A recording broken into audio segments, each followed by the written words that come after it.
Wah! Surprise. Oh, wait. Give me a second. My microphone was turned, like, all the way up. I'm sorry.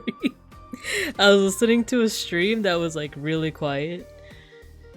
I was just like, let me turn up the volume for this one. And then let me actually turn down, there we go, the gain as well. But hello everyone, hello. How are you guys doing? I saw you guys getting your stickers and redeeming stuff in the hallway. And I was also doing my vocal warm-ups. I feel like I'm not warmed up enough though, because my every time I was hitting a high note, it just didn't happen.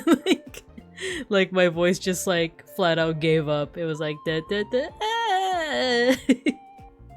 So who knows? But we'll still be yapping. Hopefully I won't have to go into any high notes for any reason, right?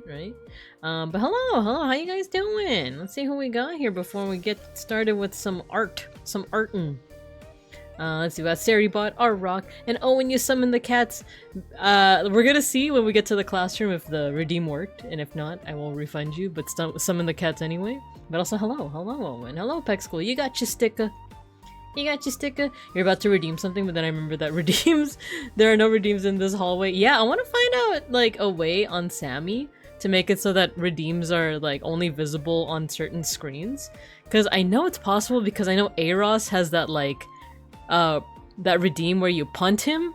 And it seems like there are, like, you know, all the redeems changed to like the oh, charge your kick, supercharge your kick, you know.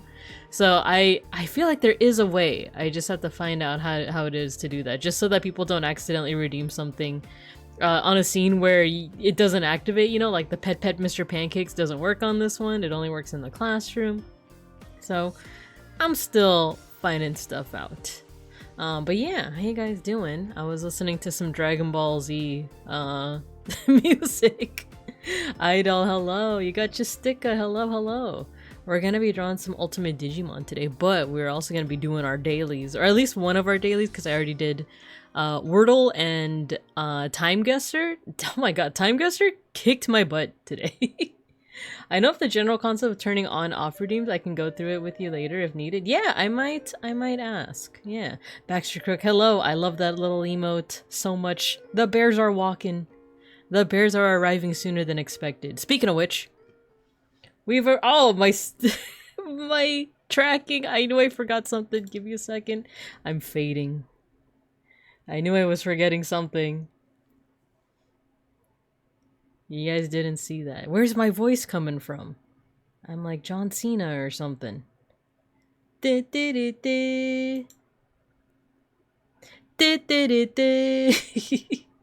there we go. Old bears don't die, they just fade away. She leaves us. No, hello, Shiopi. You got your sticker. I'm right here. No, don't cry. Stop crying. A ghost. No, I'm no ghost. I'm just a bear. I still have my Christmas hat on. My Santa hat on. Because Christmas has passed for the year, but, you know, it's still December. Oh yeah, let's put on some music. I was listening to some Dragon Ball Z music because the latest thing on my YouTube algorithm has been Dragon Ball Z stuff. It's like the full family tree of Son Goku. And even though it's mostly stuff that I already knew, the stuff that I don't know too much about in terms of Dragon Ball stuff is like Super and like classic Dragon Ball. Well, let's play some Hela Hechala. There we go. She doesn't leave us. Yeah, look what I draw, you guys. Look what I drew. It's you. That's what you guys look like, especially during this festive season, right? Classic DB is the best. Super is okay. So I never actually watched Dragon Ball, and I've told this story before, but I still know like a fair amount of what happens in Dragon Ball because as a kid I had this magazine that just went through every single like character from Dragon Ball Z, and Dragon Ball GT. So like even though I only watched Z and GT, I knew of the characters that showed up in Dragon Ball. Like I knew of like Emperor Pilaf, Shu and Mai, the Red Ribbon Army, King Piccolo, because like I feel like they dubbed Dragon Ball Z first, and they just kind of like assumed that there's so much of Z that assumes that you know what happened in Dragon Ball, right? Where it's like, oh my gosh, it's Piccolo! Like, you know, the evil guy that came out of the other evil guy. Meanwhile, like, if this is your first time, like, seeing, like, anything from the Dragon Ball franchise, then it's like, why is he evil? Like, is it because he's green? But yeah, it's one of those things that, like, you just kind of got out of context, and then later on, I did the Dragon Ball, I feel like the Dragon Ball Z anime got popular first, at least in the US. I think it's flipped in, like, Latin America, right? Like, Dragon Ball first and then Z, right? Because, yeah, like, sequentially, it should be Dragon Ball first, Z, GT, Super, and after that, I don't know what the other things are. There's, like, what, Daima? There's, like, all the movies that I do want to watch. But, yeah. I'm interested in watching Super only because I grew up with Z and GT, but also my dad loves Super. So that's another thing that I can like yap with him about, because bro is not afraid of just like saying spoiler. Like, he has no concept that people don't like spoilers for some reason. So he'll be telling me about stuff that happens in Super, and I'm like, oh, I'm not there yet. And he's like, no, but isn't it crazy how this happens? I'm like, I'm not there yet. I don't. Like... DBZ aired on the US first, became a big hit, and then they looped back for DB. That's what I thought happened, because I feel like I didn't... I saw, like, DBZ on Toonami, right? And then I saw a little bit of DB... Did they, like, air it in the morning? Like, I remember there was a certain amount of shows that would air in the morning, like, as you're getting ready for school. Because I was a kiddo back then. Because I remember, like, Hamtaro aired, like, in the morning. Because I remember the people talking about, like, oh, did you see Hamtaro? And the thing is, I remember I lived, there was a certain point in my life where I lived far away. Like, I moved, but I didn't move schools. So, like, I moved to, like, the next town over, but I still kept the same elementary school. And my dad just drove me. But we had to wake up earlier. So we had to leave the house, like, a lot sooner than other kids would have. So I missed some of those animes. It was like Shin-chan, Detective... no, you know what? I don't think Shin-chan was in the morning. I think Detective Conan was in the morning. Hamtaro was in the morning. And I remember just missing all of that. And maybe DB? Is this the GT theme? I love this one. Dan dan kokoro hikarete ku. Yeah, we got Air DB, then DBZ looped over and over again on public TV. Nice! I had friends that immigrated from Brazil. They said they all watched the original Dragon Ball. Ah, still can't stop waking up at 4 or 5 a.m. to watch end of Toonami anime. Yeah. I kind of love that, like, Adult Swim ran for, like, a while, like, into like the early morning hours, basically. Before we got it. Shin-chan was... Yeah, that's what I thought, because Shin-chan, even though, like, in Japan it's, like, for kids, but, like, all of the butt stuff, I think that, like, did not fly with, like, US audiences. And I think it would have been too much to censor it, right? I just remember, like, Shin-chan just, like, walking around, like, with his butt out, you know? Gojikins, hello, you got your sticker. I missed out on Adult Swim almost entirely because my parents made us go to our rooms by... Oh, at 9 p.m. Oh, dang. And we weren't allowed to TVs in our rooms. I see. I remember, like, I thought I was being slick when I was a kiddo. Or I was, like, it was kind of slick because I don't think my parents understood what Adult Swim was. And all of us had, like, TVs in our rooms. But back then, it was, like, the little, like, box TVs. Well, my parents had, like, a huge one. They had, like, a huge one. The one that's, like... I don't know, like the size of a small person. But in my room, it was like the tiniest thing. It was like those like super tiny CRT TVs that also doubled as a VCR. So that was still pretty cool. But it was, I can't even tell you like how big it was, like a foot. Like the screen was like about a foot big. But I remember like one time I used to live in an apartment complex where there was a lot of other Filipino families, and we would like go over to each other's apartments every so often. And I remember I had a friend over that was like that wait, how did this? I'm trying to remember like how the story went. He came over and we started watching Adult Swim, and I just remember like we were watching like Inuyasha, and I remember being like, "Heh, my parents let me watch Inuyasha because they don't know that it's for adults only." And my friend was like, "Is that such a big deal?" Let's see. The first batch of episodes in the US ended when Goku landed on Namek. So Goku finally shows up and then it starts over. Oh, wow. When Goku landed on... Oh, yeah. Because, like, I do remember some of the, like, weekly releases. Like I said, I only remember, like, the first time Goku becomes Super Saiyan, my dad and I were, like, on the edge of our seats. We were like, oh, I guess spoilers for those who haven't watched Dragon Ball Z up to the Frieza saga, the Namek saga. I know it's an old show, but I guess I should give a spoiler anyway. But like when Frieza just like flavor blasts Krillin, and then you see like, well, the thing is, by that point, I feel like both my dad and I were like, "Oh, he always dies." But it was still, you know, like in universe, it was like a big deal. It was a big deal. So like when you see him like with the gold hair and stuff, which in retrospect, the opening spoiled Super Saiyans, didn't it? Not only the opening, but like a lot of the merch too. Like if you're like me and had like an off-brand like Japanese store, you know, I was about to say like the name of like a specific one, but I don't know if that's a chain or like, I don't want to dox myself. But we had like an off-brand Japanese store that sold VHS tapes of Dragon Ball GT subbed, and that was the very first subbed anime that I watched. Those are prized possessions now for retro enthusiasts, right?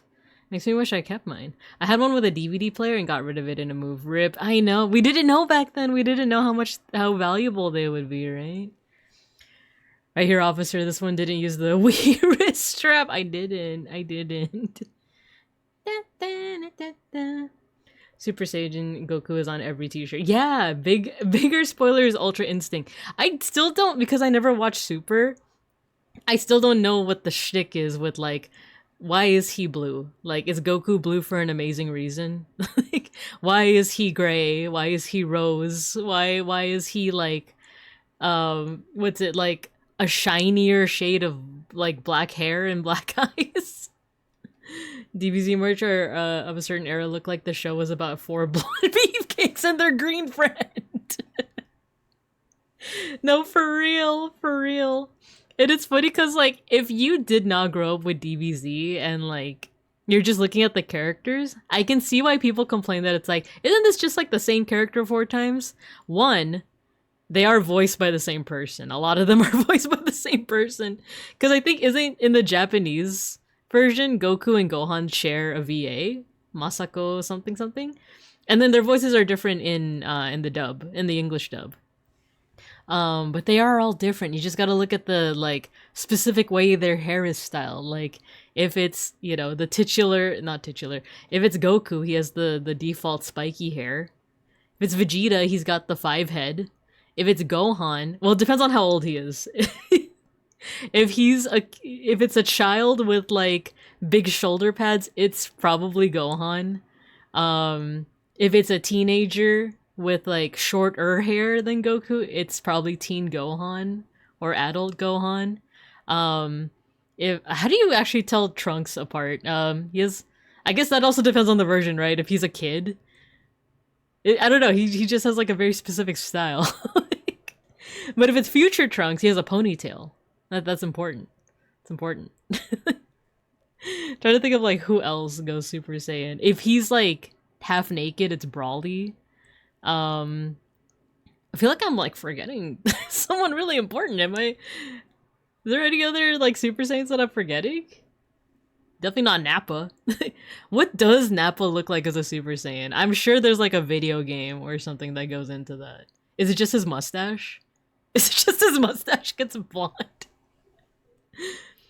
To be fair, spoiled kids like myself were already on websites reading about the whole rest of the show before it even aired in the US. It was kind of a part of the fan culture to just know that what was coming before it got dubbed. That was me with Yu-Gi-Oh! I was the kind of person who looked ahead on what was happening on Yu-Gi-Oh! So I knew everything that was happening before it aired in the US, but with Dragon Ball, it was more so I got the VHS tapes that were subbed. So, but the thing is, like, we, in those, like, off-brand stores, you never had the tapes in order. So, like, the very first tape that I got was, I think, the Baby Saga for GT, and then, like, the next tape was, like, the Shadow Dragon Saga. So I was like, what happened to Baby? What happened to that? Who is this guy? And then I think we got enough tapes to complete the Baby Saga. And then I think we got, like, a couple more tapes to like fill out the Shadow Dragon Saga, but not like not completely. I just got a lot of things off of context, right? You know, like before they start the episode, it's like Goku has been turned into a child. And now the negative energy of the Dragon Balls has formed the Shadow Dragons, you know? So I was like, okay, I got enough context from that. We got looped back to the beginning at seemingly random intervals, so it's about a meme in Berxico that we were about to watch how Cell was defeated, and next week we got Baby Goku again. Oh no. Like, what happened to Cell? You know, it's exactly like my VHS experience, where it's like, what happened to Baby? Like, the silhouette challenge. Oh my god, the silhouette challenge, yeah. If he is green, he is probably Goku's actual... Yeah, Gohan's actual father figure. Goten! Why did I forget about Goten? Goten, as a kid, looks exactly like Goku, but then he gets different in GT. And then, I don't know about Super. Does he... He has like the, oh, what's the, like, male Chinese outfit? I kind of liked... Of course, I couldn't tell it back then, before I learned more about different cultures, but I kind of like that Dragon Ball has a lot of Chinese influence. I mean, Goku's named after like Sun Wukong, right? And the story like at first follows the journey to the West, right? But I just love that even after it branches off from being like heavily influenced by Journey to the West, it still continues to have a lot of like Chinese influence, like in the outfits, some of the architecture, as well as like Toriyama's just like unique style, right?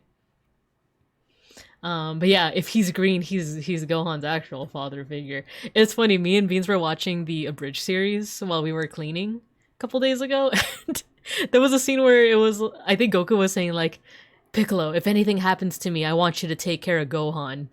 And Piccolo's just like, so just keep doing what I'm doing, basically.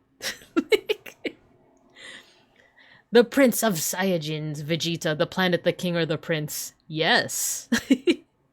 Where did the baby go? What happened to the baby? Dude, the baby arc in Dragon Ball GT, like, terrified me. Because, like, spoiler alert once again for, like, a very old series. But, like, Baby is, like, kind of like a parasitic villain. And he can not only, like, possess people, but he can, like, leave a small part of... Like, if he needs to shift over to a new vessel, he still leaves a little part of himself in the original vessel. So, like... he can basically infect and possess people, like multiple people at a time.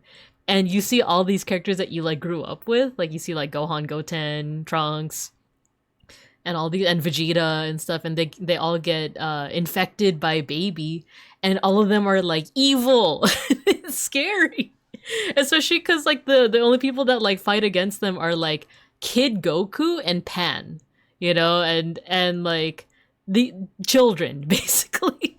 Like, Goku was, like, reverted to, like, the form of a child, but, like, kids are fighting against these, like, ultra-powerful, like, you know, former friends and family members, and I remember just being, like, terrified, but also being like, how do they get out of this one?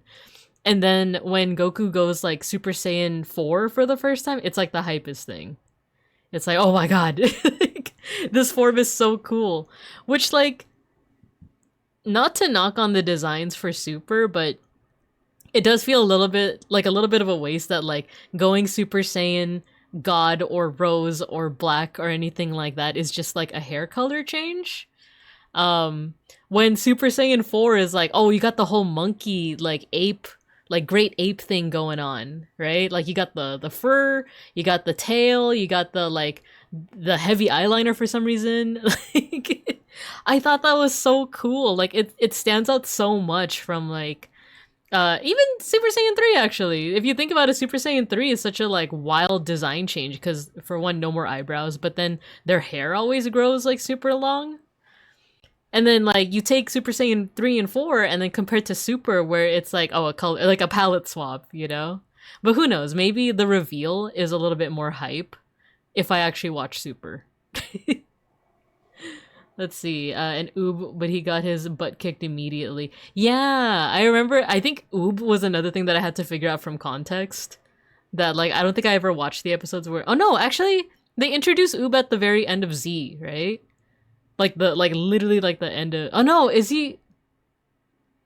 Yeah, he's introduced at the end of Z because he's, spoiler alert, he's Boo, reincarnated, right? So he's like at the very end. I think don't they introduce like Pan at the very end of Z as well? Like Pan is just like a baby and then like it goes to GT. Oh, but then Super is like in between that, right? Is Oop in Super? I'm actually not sure. What? Who told you? But yeah, oh man, Oob is Boo? Who could have seen that coming? Guys, I watched a pretty cool video. It's by like it's like a fan animator. Let me see if I can find it. Oob has a cameo in Super. Oh, okay. I have like even though I haven't watched Super, just from one context and two like it being a like worldwide phenomenon,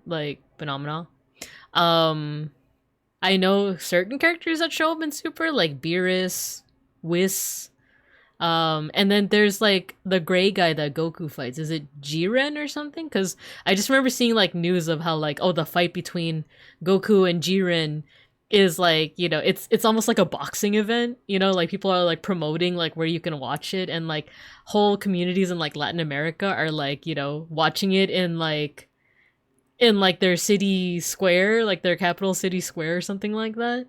It seems so hype. It's like, man, I wish I wish I was there for something like that. There was a cool fan animation where it's the fifth opening of Naruto, but like with DBZ characters. Do. Naruto opening 5. Dragon Ball. But it's like the Majin Buu arc. I found it. You guys ready for this? Oh yeah, and then we're gonna do Food Guesser, by the way. Okay, let me pause the music. Good job, Seribot. Okay, I'm gonna skip all the way over here. Look. Theater mode. Look at this. Ding. Oh, let me put the gain down. The browser music or this music. Bam. Look, the dude, this account is amazing. They're a fan animator. Krillin looking all hard.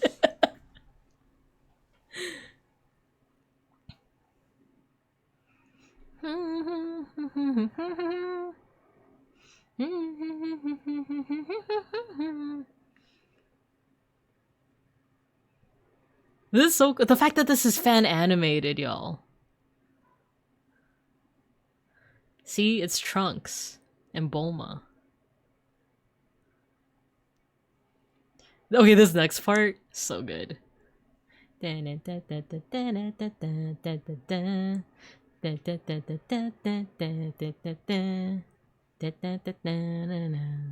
This part.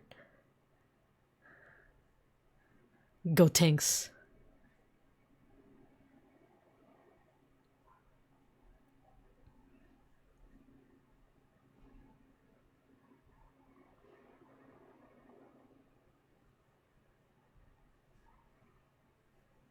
Baby. Isn't that cool? If you want to support this YouTuber. I'm probably gonna have to take this out of the VOD, but check out this channel. Check it out. That's so cool. Yeah, that happened. Mexican government showed it on the equivalent of the Washington Memorial. Yeah. Like it's a big deal. It's a big deal. It's deserving. I don't know just how hype. Well, it seems like that fight is very hype. Jiren versus Goku, but maybe I should give it a chance. Maybe I should give Super a chance.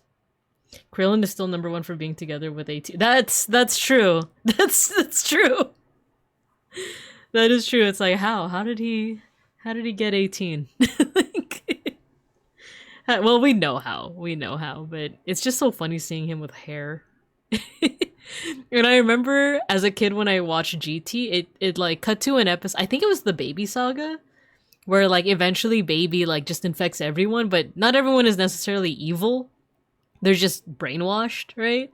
And there's like a scene where it's like Krillin, 18, and Marin, they're all like boarding a ship to go to like Truffle or Tuffle Land or something like that, and you see like Krillin, but he's old. He has like the gray hair and the gray mustache, and it's like whoa, he's old. But anyway, let's put the music back on. Let's do some food guesser before we get into some art, shall we? Some Digimon art. We're going from one nostalgic fandom to the next, you know. We go from Dragon Ball Z to Digimon. Okay, have you guys done your dailies? Let's do our dailies. Ooh, it says potatoes, flour, eggs, salt, plum, sugar. Ooh, plum. Butter, breadcrumbs, cinnamon, sour cream, cottage cheese, and nutmeg. It's potato-based dough wrapped in a sweet filling, typically plums. I don't know what to really think about plums. I've only ever had like sour plum in Japan, and it's like super sour. It's like super. I know that there are a few of us, myself included, that are into like tart food, like the sour tart food. This surpasses that. Sour plums are super sour. I know it's in the name, but like, you know, I'm like a sour candy aficionado. Okay, maybe not an aficionado, an enjoyer. I'm a sour candy enjoyer. I've eaten them since like I was, you know, a wee cub. Not for the best, by the way. That stuff does do bad things to your teeth. But yeah, sour plums are like a different thing altogether. It's like, ugh. And then it's one of those things where there's like, okay, spoilers for something completely, no, it's not really that much of a spoiler. There's a character in one of my favorite visual novels, Umineko no Naku Koro ni, When the Seagulls Cry. One of my favorite visual novels ever. There's a character who likes, sorry, I'm like scratching my nose, that's why my cheeks are puffing up. There's a character who says that their favorite type of tea is like sour plum tea. And if you don't know the context of that, it's like, oh, she likes plum tea. She likes, you know, fruit tea is a thing, right? Like, oh, it means seagull. Yeah, Umineko literally translates to like ocean cat. But I think that's probably based off like the call of a seagull. You know, like the probably to Japanese folks that probably sounded like a cat, you know? That's why Saku was showing me her seagull minion. Yeah. Umineko is so good. I just wish I could recommend it to more people. But for one, like, if the fact that it's like a long visual novel is usually like a barrier to that. I would 100% recommend the manga though. But the only thing that's missing is the music. The music is so good. It's so good. It hypes up every single scene. But otherwise, like, the manga is such a good visualization for the series. 100% recommend. Just know that it is not for the squeamish, though. There is a bit of gore in it. Okay, not a bit. There's a lot of gore in it. But it's very similar to Higurashi. Like, both... Well, they're made by the same person. Higurashi and Umineko both, like, reel you in with, like, the gore and, like, the violence and stuff. But underneath it is actually, like, a really good, deep story. Like, when people say that Umineko has changed their perception of like life and the universe, they're not kidding. like that Umineko honestly like did change my perception of like just how people think and like why people do things. It's a good series. Hello Matthew, you got your sticker. Anyway, so yeah, there's a character that likes sour plum tea, so without context it's like, oh, she likes a fruit tea, right? But when you actually have a sour plum, it's like, oh, she's insane. she's unhinged, and it kind of does match up. But anyway, let's get back to this. So, this thing was like a kind of like dumpling, like a potato dumpling, but with plum. I've never heard of such a thing. So let's wait, what's this? I'm very tempted to try Japan because we're talking about plums, sour plums. Even though I feel like it's probably gonna be off. Ice cold, okay. It's to the northwest of Japan. Mayhaps northwest, and it's ice cold? Should we try the United Kingdom? Or like a Nordic country? Hot? Okay. It's nettle or knedel? Maybe... I want to say Scandinavian. Let's try Sweden. Warm? Okay, so we're further away. We need something like directly to the east? Maybe Denmark? Wait, where was... That's to the south. It's to the south of Sweden. Okay, we need our trusty world map.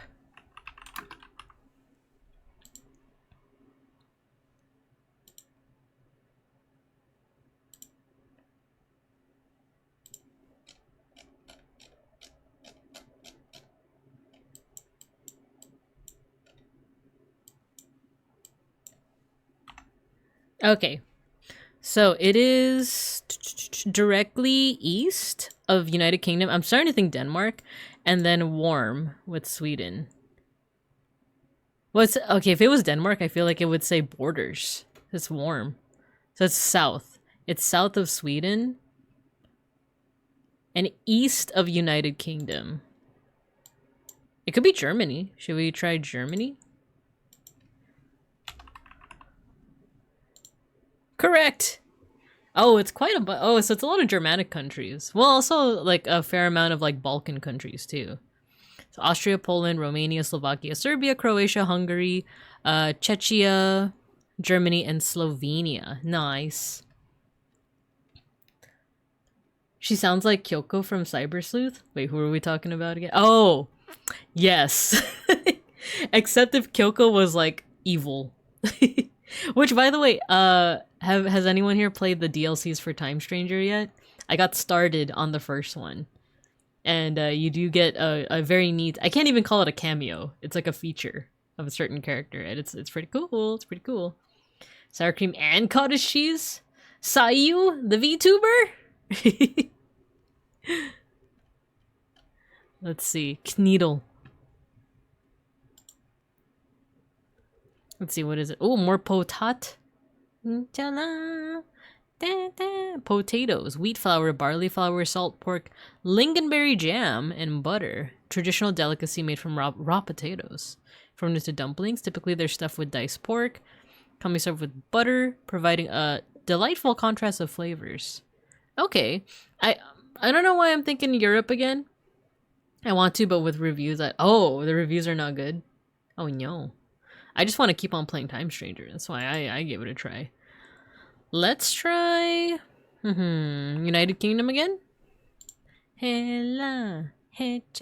Northeast. Interesting. So that would be probably Scandinavia, right? Shall we try and... it's warm. It's warm, not hot. So let's try Finland. Borders to the west. Borders to the west. Is that not... Yeah, that would be Sweden, right? Sweden. Pittapalt. Cool. Is this something that you can get from IKEA? I actually do like IKEA, like meatballs. They have like plant-based ones too. They're not too bad. Lingonberry mentioned. I don't know if I've ever had lingonberry. Is that actually how you pronounce it, or is it lingonberry? Lingon? Lingon? Alright, last one. Ooh, it's a drinky. Vodka, blue curacao, banana liquor, orange juice, grenadine, ice cherry. Is this not just an AMF? No, just kidding. Wait, is it? I know that... No, AMFs are blue. AMFs are blue, though. Is this not my early 20s in a drink? I don't know if I've ever had banana liqueur. I've had, like, orange liqueur. I've had, like, sour apple liqueur. The Midori. Oh, Midori. Have you not eaten at IKEA? Not lingonberry. I've had the meatballs. The meatballs and probably like, do they have noodles there? Oh, you know what? They do have lingonberry at IKEA. You're right. I just needed that memory to be reawakened. Midori, yeah. Back when I used to like drink a lot, well, not a lot. Back when I used to drink the amount that you would expect from someone in their 20s. Midori was like my go-to liqueur. But I was also like a weak sauce. Like I only like things that were overly sweet to hide the taste of alcohol. So like, you know, margaritas, Long Island iced teas, wine coolers. But like I said, many a time, top drink was probably rum chata and milk tea. Lingonberry is everywhere at IKEA. Yeah, I don't know why I forgot that. This drink got me good. I don't know if I've ever had it with banana liqueur. Let's go. I'm tempted to say US, but it might actually be like Latin America. But I just also want to see how hot. Oh, borders. Oh, to the north. The north. It's called Colombia, but it's from Canada. That's funny. Is a layered alcoholic drink created in Canada in the 1980s. The drink is typically attributed to the inventor and bartender Patricio Collado, who worked in Montreal. The cocktail is named Colombia due to... Oh, yellow, blue, and red. Yellow, blue, and red. I see. I was like, what? Why is it called a Colombia? That's a little confusing. This track also folk hello. Hello. It's also very funny. You'll see. I mean, it did get me good. Colombia mentioned, I come running in.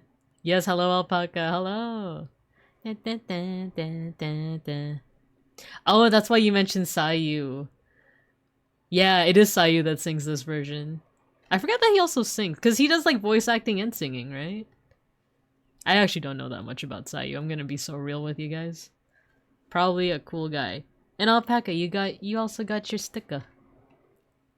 Yeah, hello, alpaca. Yeah, so the drink is called Colombia, but it's Canadian. We need more Colombian food on here, though.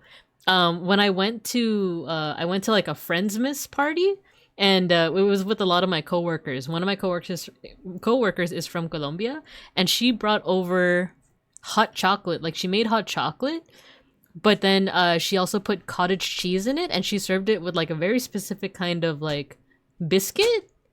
Like a biscuit cracker, I guess. It was really good. That was like kind of the highlight in terms of like warm drinks for the night. Actually, we also had like spiced wine. But like that was the highlight in terms of like non-alcoholic food. That one was really good. I went Brazil first. The curacao tricked me. Colombia drink Hawaiian pizza. Exactly. That's what I'm saying. The lack of Colombian food kills me inside. Aww. Huh? Yeah, it was hot chocolate, but with cottage cheese put in. I don't know if that's like specifically a Colombian thing or not, but I'm down for it. Like, as a Filipino, I feel like mixing sweet with savory isn't too odd of a choice. All I know about Sayu is that he is best buds with Monarch Amelie. Okay. I do like her music. Actually, I'm not gonna get into things, but but yeah, so what is our final score here? A super foodie. We didn't get gastronomical genius this time, but we did get super foodie, and that's okay. Let's put this under dailies. Let's see. Oh, and then Pexco, you got 14 hundo. Nice. Got 12 hundo. The Scuff Queen. The Scuff Queen. There you go. Okay. Let's exit out of all of these. Oopsie. There you go. You saw my secret plans. But alright, so the aim for today... Sorry, I got something in my eye. The aim for today is we're going to draw some Digimon. We're back. We're back to drawing Digimon. So we got our fresh Digimon here. What if they asked for panela and they got the cheese instead of the refined sugar? Maybe. Is that like a thing? Is that like it has two definitions? What program do I use? I use Procreate. This is on my iPad. I do have to. I remember Noni was talking about this during her debut. She normally uses Procreate, but she used Magma during her debut, which was, by the way, 11 hours. That was crazy because I had to go to, I think, a family party later that night, and then like I remember during the night I got like a little bored, so I went on my phone just to see like oh, I wonder who's live on Twitch, and then I saw Noni was still live, and I'm like, it's been like a day. It's been like, you know, half a day. So she really locked in. But yeah, this is Procreate on iPad. The only thing with streaming this is that I am using a paid service called A-Power Mirror, in order to like mirror this onto my screen. I'm sure there are ways to do it without a service like that, but it was just kind of the easiest thing that I went with. Because it's also like, this is the program that I'm most comfortable with. So like I could just use Magma, I could just, because on my computer I also have Paint Tool Sai. I did have Clip Studio, but I just wasn't, I'm gonna be honest, I just wasn't vibing with it. Like I know that it's like, has a lot of really good features and lots of things that you can add on to it, but for me personally, it just wasn't happening. I think I got like choice paralysis, and I kind of like that Paint Tool Sai is very simple. Very straightforward. It just kind of has like the basics. It is missing a lot of features that you would find on like Photoshop and other such things, but I like it. So the Swift Queen and her private tech support Sayu. Is that the lore with them? Did you see Noni's art of you? Yeah, I did. It was right at the tail end of the stream, and it's funny because when I popped into her stream, I saw myself and I was like, whoa, this is so adorable. Yeah, 10 hours for a debut stream is nuts. That has to be some kind of record, right? Noni's shading is very velvety. Yeah, I'm a big fan. I was actually like watching her technique as she was making, I think I came in right when she was drawing Owen, and then I saw a little bit of her drawing Saku. And I was looking at her like technique, especially because she said she uses Magma board, which like, you know, that's by the way, we're gonna be doing Magma board later this week. I was like looking at her technique and I was just like, I saw kind of the process, but of course like that is her technique that I don't want to steal, but I do want to try it out as well. It's very cool. Magma board. Yeah. Yeah, you know what? Before we continue on, let's go over the schedule for this week because it is a bit of a departure from my usual streams my usual schedules. Mostly because it's New Year's this week. New Year's Eve and New Year's Day, and I have like two traditions that I normally do with them. And then also because starting next week, I think I'm gonna have one more Monday stream before it happens, but I will be going on my short-ish medical hiatus. I'm actually gonna shoot for the hiatus to just be 1 week. Or not 1 week, it's like a week and some change. I think it's gonna be like 10 days essentially. But let's go over the schedule for the week.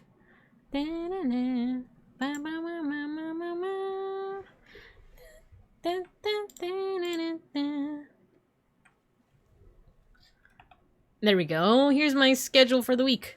So today we are doing Digimon Doodles. Ultimate level. We're gonna be drawing some ultimate level Digimon, maybe just 2, because they're very complex. And then tomorrow we're having our first Discord only art book read along.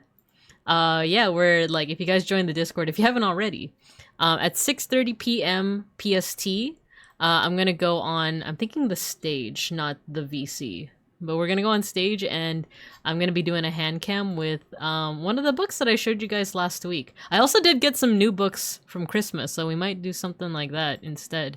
Because I have a cool book that I showed you guys last week called Mesozoic Art. It's just art of like dinosaurs and other creatures from like the Mesozoic era. But during Christmas I also got Dinotopia, which is really cool artwork. It's basically Star Wars with dinosaurs, I want to say. But yeah, that's gonna be happening on Discord only, 6:30 p.m. PST.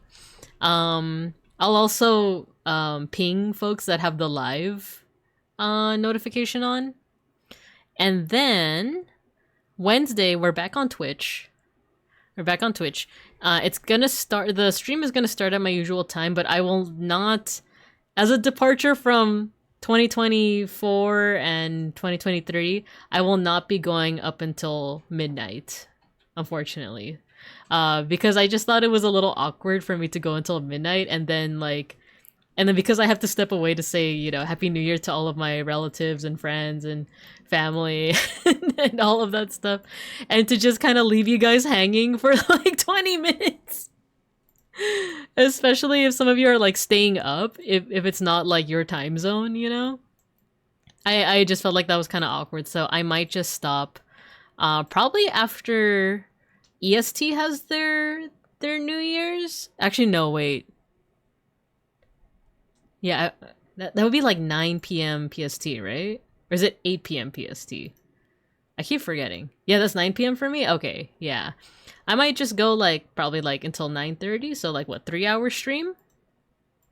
Yeah, thank you, Owen. Thank you, Owen. Do we have to keep quiet during the stream? Wait, is this circle time? Oh, in terms of, keeping quiet during stream, because I use a feature on Discord called Stage rather than there is a voice channel on there, but I use Stage just because I am paranoid about people just like coming in and like I guess not necessarily being disruptive, but I don't know, I'll think about it because I have been in voice chats before where it was like, oh, me and like another person are trying to like have a conversation, and then a third person just like suddenly like, hey guys, interrupt. Let's see. There's always that one guy that won't shut up. Yeah. And because it was like one of my first times on VC, it kind of not ruined it, you know, but it does make me paranoid, which is why I opt for Stage instead. But I think with Stage you can also ask permission to talk as well. You can ask for permission and then I can approve it.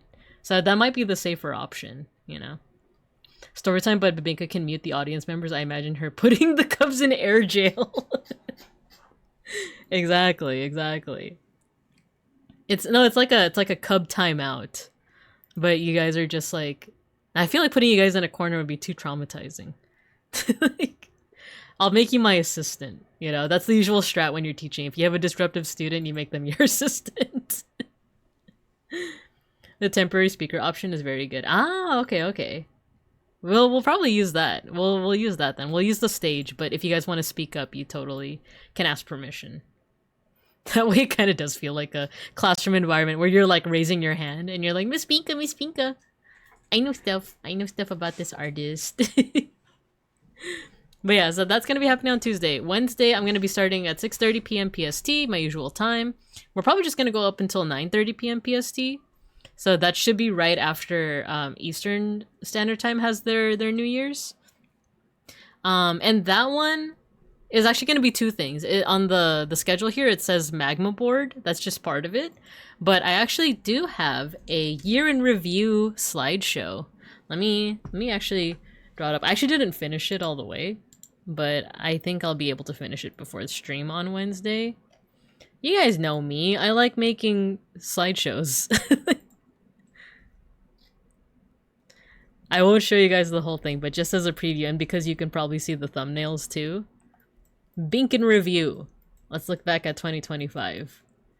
So yeah, it covers, if you were here last year for my last like year in review, basically it goes over like every game I've played, every like my educational stuff, my art, and other such hits.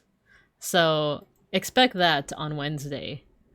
So, but while we're going over the Binkin review, you guys can also draw on the Magma board. And I have a theme. I have a theme for the Magma board. It's going to be based off of traditions in New Year's Filipino traditions. You're going to react to you reacting to your debut stream? No. I will not be doing that. Even though that is such a funny idea that like Was it Fauna who did like 3 iterations of that, but it kept including the year before until it was like 3 faunas on the screen?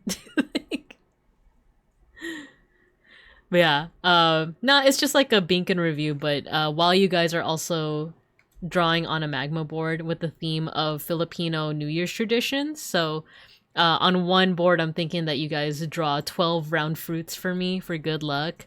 Another one, other Filipinos you're free to chime in too, but there's also like pancit. You eat pancit, which is like a type of stir-fried noodle, like Filipino stir-fried noodles. And because they're noodles, they're basically like symbolic for longevity. No, you know what? You usually eat those, you usually eat pancit during your birthday. But I remember reading somewhere that you can also eat it during New Year's. What else? You know what I should do? Another Filipino tradition during New Year's is to jump, especially for kids, to jump so that you can get taller. You jump right at midnight. So I feel like what I should do is like when it strikes midnight, I'm just gonna like grab you and I'm like, uppies, uppies, uppies, uppy, uppy, uppy, uppies, yahoo, uppies, uppies, uppies, woohoo! Everybody gets uppies. Oh, I launched myself. I freaking launched myself.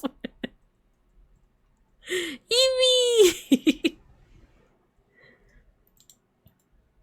So yeah, that's what I'll do when it reaches midnight in Eastern time. Well, you guys gotta remind me though. You guys gotta remind me. What about the 12 things you shouldn't be eating without a gallbladder? 12 fatty foods you'll miss. Ah, that's true. I should also do that. I should also do that. Explode! No! Pexkel didn't like the uppies. But yeah, there's a couple of things, like, so each page of the magma board will be like a different theme, and it's stuff that, like, hopefully if you're not confident in your art skills, it should still be like a pretty low bar to pass. It's like draw an orange, you know, draw something round for me, like a watermelon or some grapes. You guys want some grapes? What was it in the Chappelle show when it was like eat true Hollywood stories and it was like Prince and he was like, you guys want some grapes?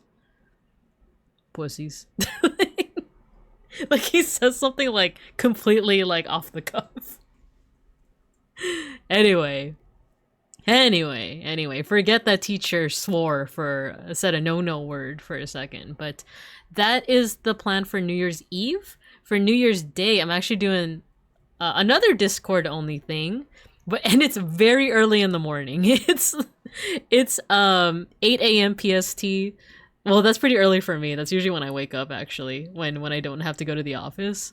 So yeah, it's gonna be pretty early, and we're gonna be watching the Rose Parade, the Tournament of Roses Parade. This is a tradition that I've been doing since I was like 5 years old. I've always watched the Rose Parade every year without fail. And it's not always the most interesting thing, especially nowadays, but it still touches my heart in a way. If you don't know about the Rose Parade, it's basically all of a bunch of floats going down the street in a city in Los Brincos called Pasadena, and all of the floats are made completely out of organic material, so seeds, flowers, petals, all those things. I remember we watched this year's. Yeah, I'm glad you guys remember. Yeah, 11 a.m. EST. And then really quickly before the ad break, on Saturday, I won't be streaming on Friday, but I'll be streaming on Saturday morning, and we're going to be playing the DLC for the Case of Golden Idol, because I'm actually pretty excited to play that. Is this Naruto music? Pasaberna, Bincafornia. Exactly. Barifornia. I remember you commenting on the banter between the announcers. Yeah. I don't know, it was just like, it was always a little, not off-putting, but to me it's like, do these guys like secretly hate each other? That's always like the energy that I got.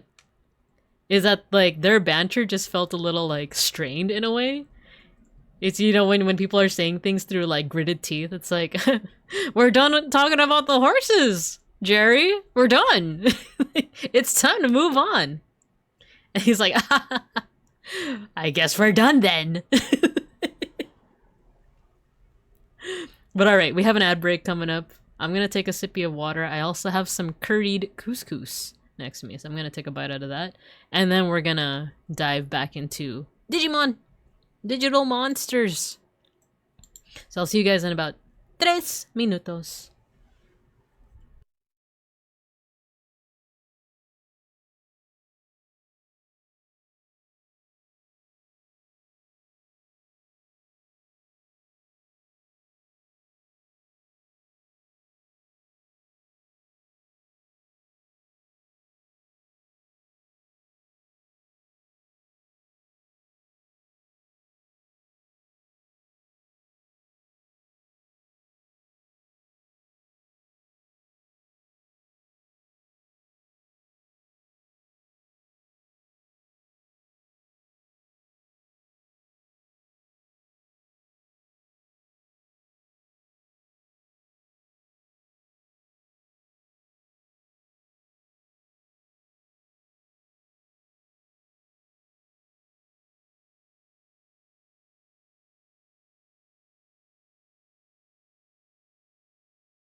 Okay, we're back. No, it's DBZ Kai. Okay, no wonder. I think me and Beans wanted to watch DBZ Kai because basically isn't it just DBZ but like all the filler stuff cut out? Because I think we watched it for a little bit. And I remember like the first time I noticed something was cut out was when Goku was like running down Snake path, right? Like after he died. And they completely cut out the episode with like the snake ladies. Do you guys remember that one? Because I remember like it was fairly short in Kai. It's like he goes on the path and then he's on King Kai's planet. And I was like, what happened to the episode where he like falls into hell? And like, what happened to the episode where it's like the snake ladies? Oh yeah, I queued up the Naruto opening, so now it's gonna be Naruto openings for the next hour 15 minutes. Let's see. Alright, specifically Shippuden, but yeah. It was on Nicktoons, I think. Yeah, we tried to watch it because we just wanted, we were in a mood where we wanted to watch like DBZ again, but without all the filler. Not knowing that the best option is actually the abridged series. Like for real, the abridged series is kind of the best. DBZ without fillers, but they redid the music and the music sucks. Yeah, I kind of remember like the opening didn't have the same like, I don't know, hype as hey la, hey chala. The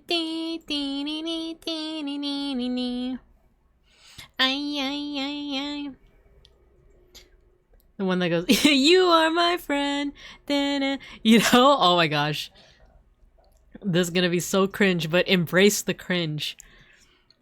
So, how do I talk about this? Okay, when I was walking to, I had to do 2 medical things today. I had to get a blood draw and I had to get an X-ray, and both the places that Ghosty, hello, Bika time, hello.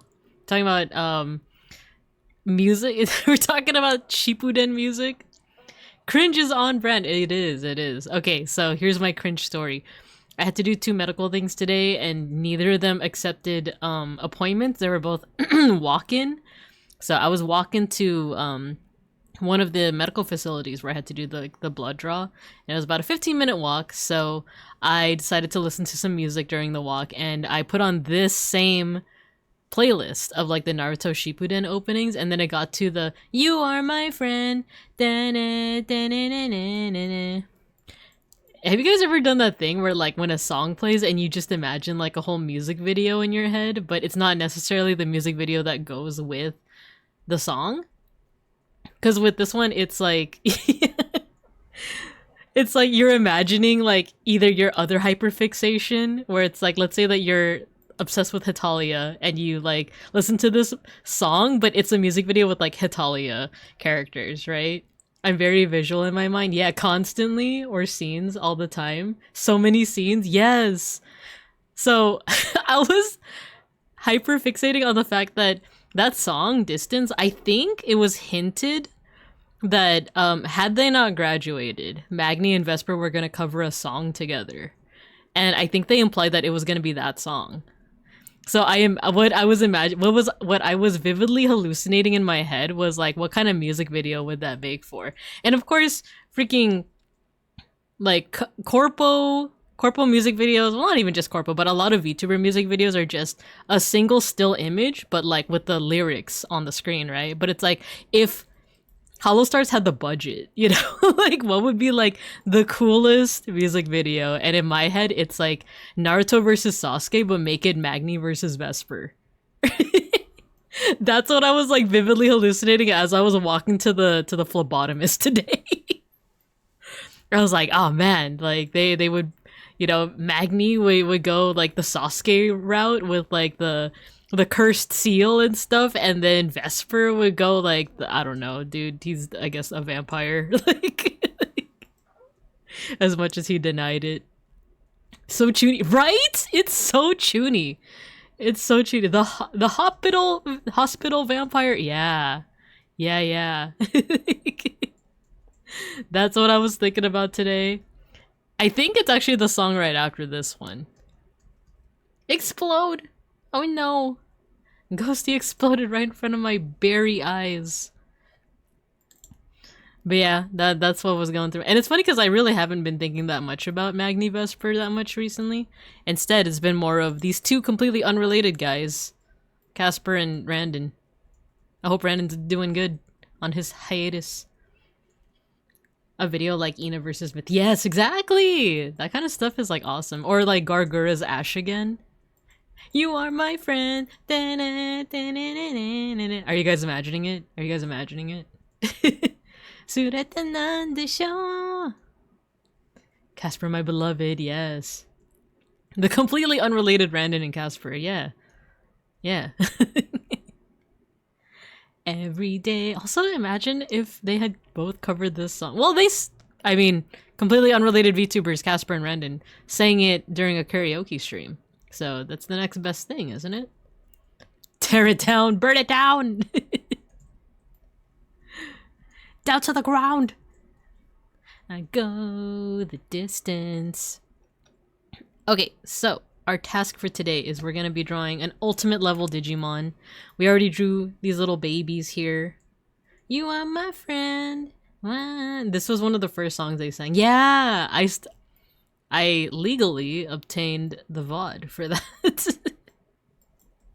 And I sometimes watch it every so often.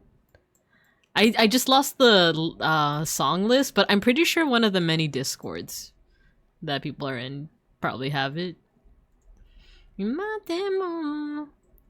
think my favorite song that they sang was it not Gulliver's Travels? It's like that one animated one that Casper keeps talking about how like the slug scene changed him as a person. Like I forget what movie it is, but it's like something like that, and they sang a song together where they did like evil laughter, and it was like, oh, I like this.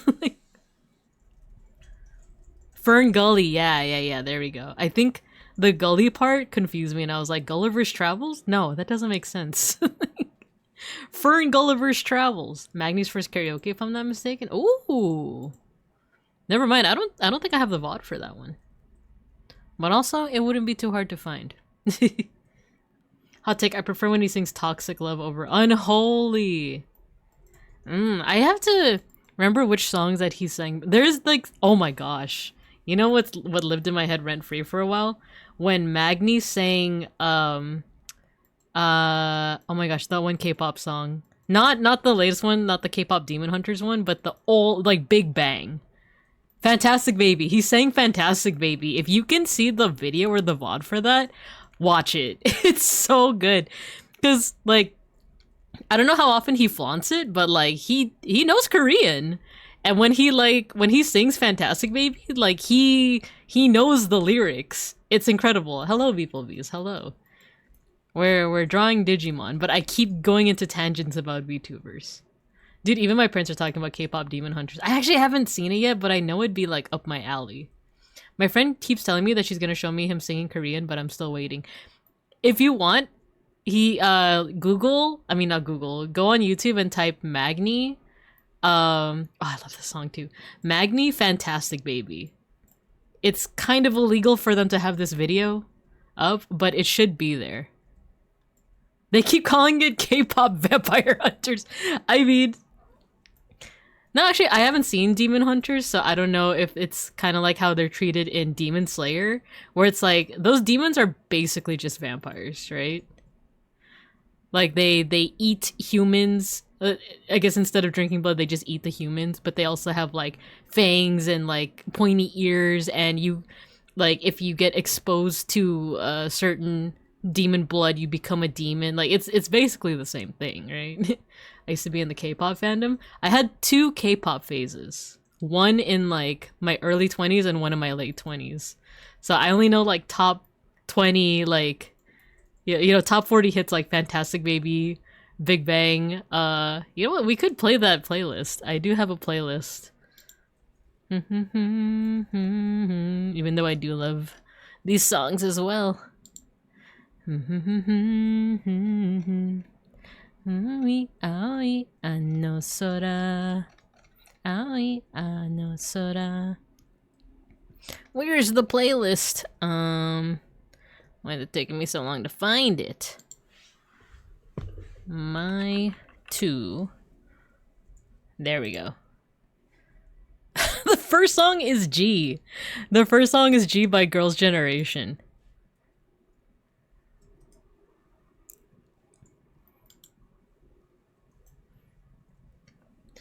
Ooh, oh, yeah. Let's see. Even Hideo Kojima praised it. Yeah, I saw that too. He tweeted about it. Turns out it was just my connection. Wait, what happened? I tried to open stream and Twitch said stream ended, and I was like, no, this early. Oh, no. The demons in KDH eat people's souls. Ah, okay. DBSK and Super Junior H were my favorites. And Brown Eyed Girls. Ah, I think that might have been after my time, because the latest song that I have on here is Highs. Oh, and TT. I'm like TT, just like TT. Don't say that to someone that speaks Tagalog. And Instagram by Dean. And let's see, Highs was like my main, you know, like person that I really liked when I was like into K-pop. But I got here. Okay, so this playlist is G by Girls' Generation, Run Devil Run by Girls' Generation, Lovey Dovey by Tiara, I Am the Best by We21, Lucifer by Shiny, Fantastic Baby Big Bang, Sunny Hill, which was my only like, I don't know if I would call it niche, but it was like kind of niche K-pop band, and then a lot of Red Velvet, and then Highs, and then a little bit of Twice, a little bit of Dean. But that's it. This isn't like a big... This is like a 20-song playlist. Are we gonna watch Forbidden Glove Man material? I will not put it on stream for now, because technically this person shouldn't have their videos on, but just know. Actually, let me look up to make sure it still exists. So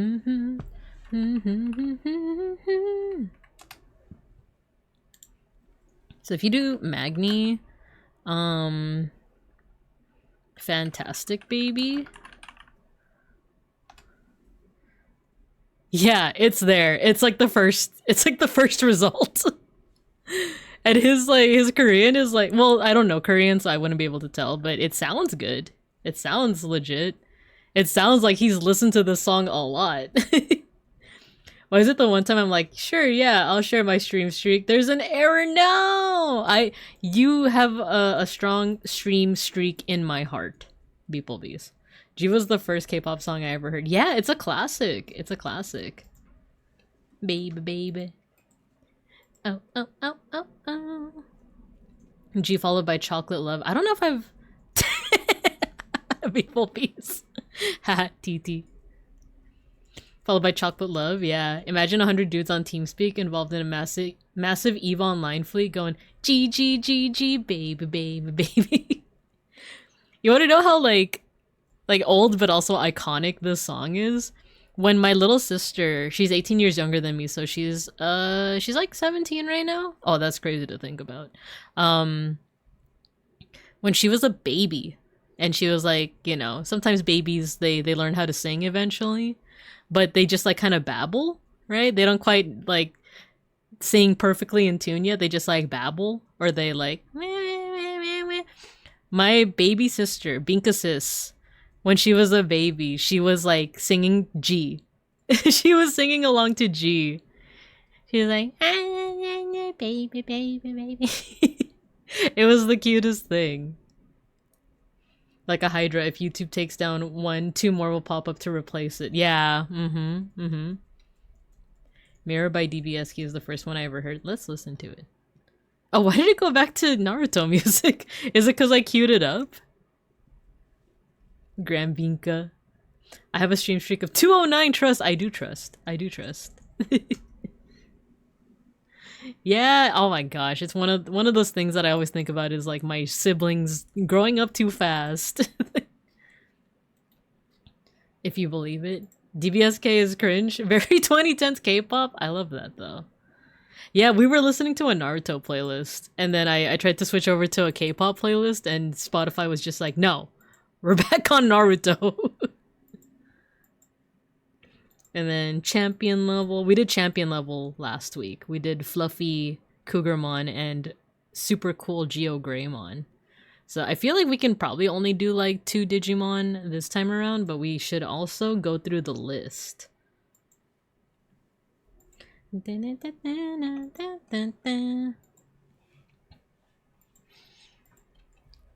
can listen to DBSK though. Let's now that you said that it's cringe, I'm like even more curious. Wait, the first result, are they the same people as TVXQ?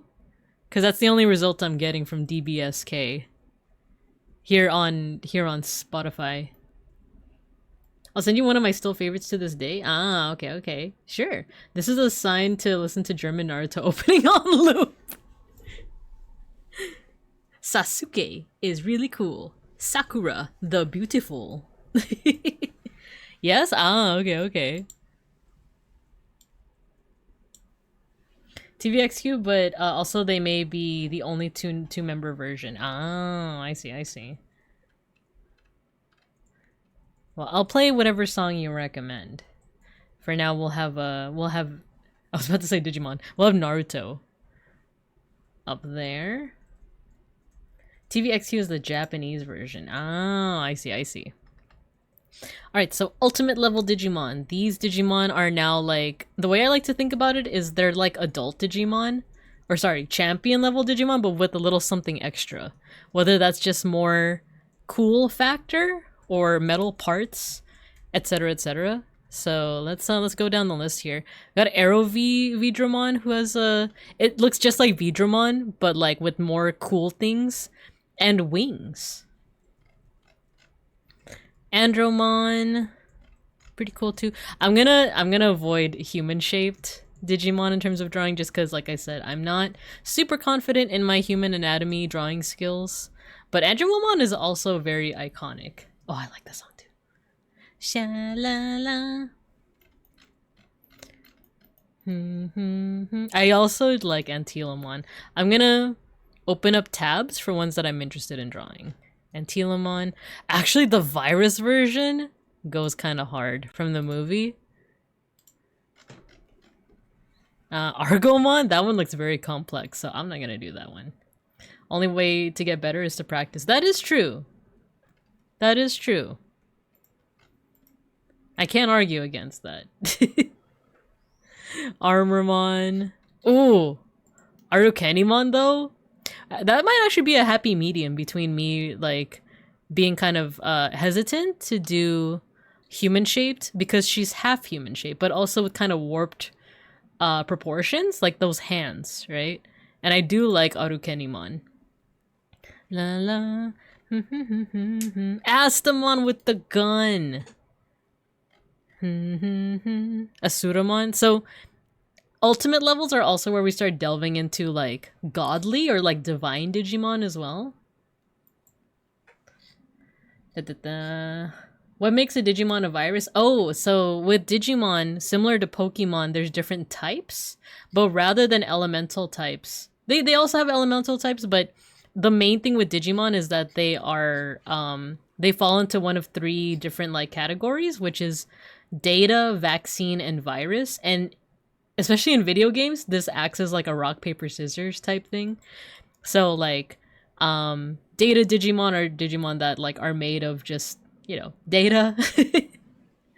They're generally just like, I don't know, like the neutral Digimon. Then you have your viruses, who are usually like, you know, they're not always evil, but like a lot of them, a lot of like the villainous Digimon fall into the virus category, and they're usually based off, you know, viruses or like negative aspects of data. Not always though, because you do see some heroic virus Digimon, like Guillaumon is a good example from season 3, and then Vaccine is kind of the response to virus. You know, they're more likely to be based on things like, let's say like a security wall, right? Like a firewall.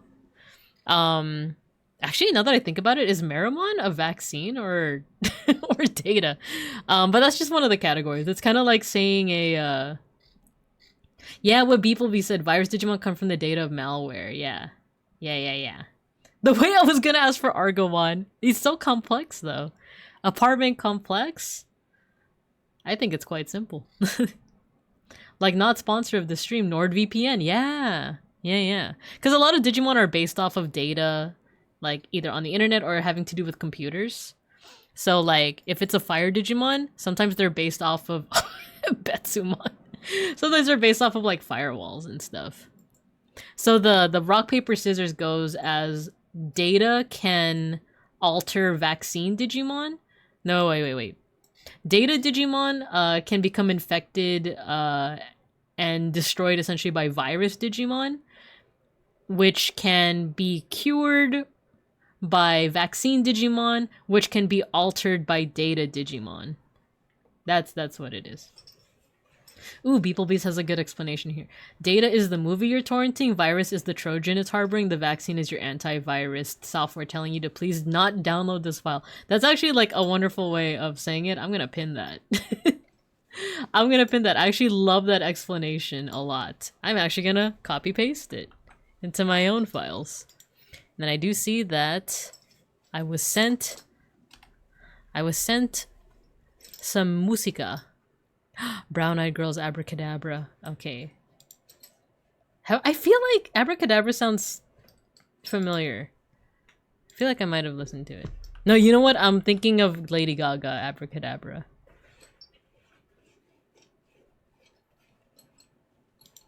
There we go.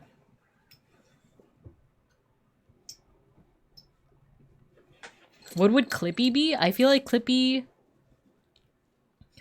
by default would be like data, but because sometimes people ascribe scary, I guess things to Clippy, maybe a virus.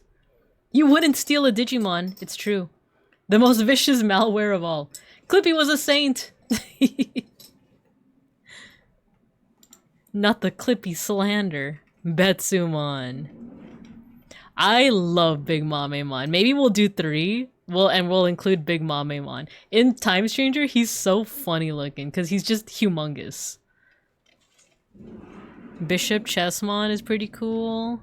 Black King Numemon! Look at his face. He's just happy to be here. Black Rapidmon. Black War Growlmon. Blossomon is not loading up. I do like Blossomons. If it's the one I'm thinking of with like the big flower head and like the many vines, I do like that design. Blue Maromon. It's a data type. Brachiomon, who looks very similar to Greymon. Bulbmon. Actually, where's this one from? Oh, Digimon World 3. I'm actually not familiar with this one, like, at all. We're sharing nostalgia K-pop? Yeah, you can share the name of the song in the chat, and if I don't miss it, I will play it. I'll queue it up. Bonsai, yeah, Bonsai Buddy. The purple, like, was it a chimp? Yeah, Big Mamemon. I love Big Mamemon. Butenmon is also another one that has a very interesting design. Very bird-like. Captain Hookmon, Cannon Beamon. Cerberumon is also interesting. It does look like a Cerberus. And I think it can mode change as well. Cherrymon. Oh my gosh. This guy in Digimon Adventure with the... I forgot who he was imitating. But it was like, can you really trust your friends, Matt? They're so silly, yeah. Big Mamemon and Catch Mamemon are my favorites of the Mamemon family. They're so funny in Time Stranger. They're so good. Like, Big Mamemon is just so, like, honking huge. It's hilarious. Chohakkaimon is actually part of, there's 4 or 5 Digimon that are based off, or 6? Digimon that are based off, Journey to the West. So I think Gokumon is, Son Goku. I think Chohakkaimon is based off Pigsy. I've never actually read Journey to the West. I've just been watching the animated videos by Overly Sarcastic. So I just know it. What is it like? Pigsy, Sandy, Sun Wukong, the horse, right? Who am I missing? And the priest. The priest. So this is one of them. So Chohakkaimon is Pigsy. Crescimon, who I remember from Digimon World Dusk. Cyberdramon is also pretty cool. I think he's cool because he has no eyes. We reverted back to Naruto. Let's do... Okay, what was another one that was recommended? TVXQ Mirotic. TV...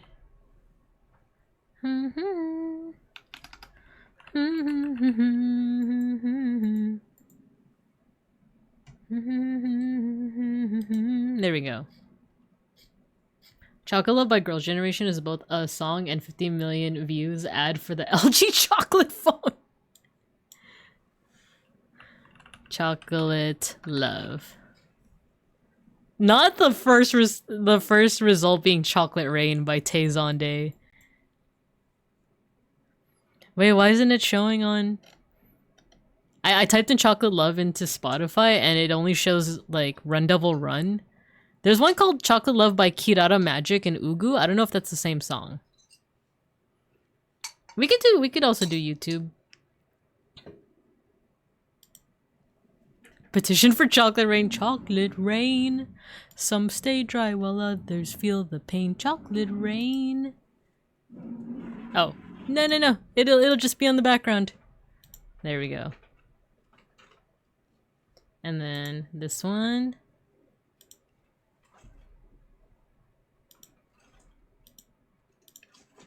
There we go. Cherry chocolate rain. May request Cyberdramon X. Wait. I missed another message. Actually, sorry, that's a little loud. I put the... How's that?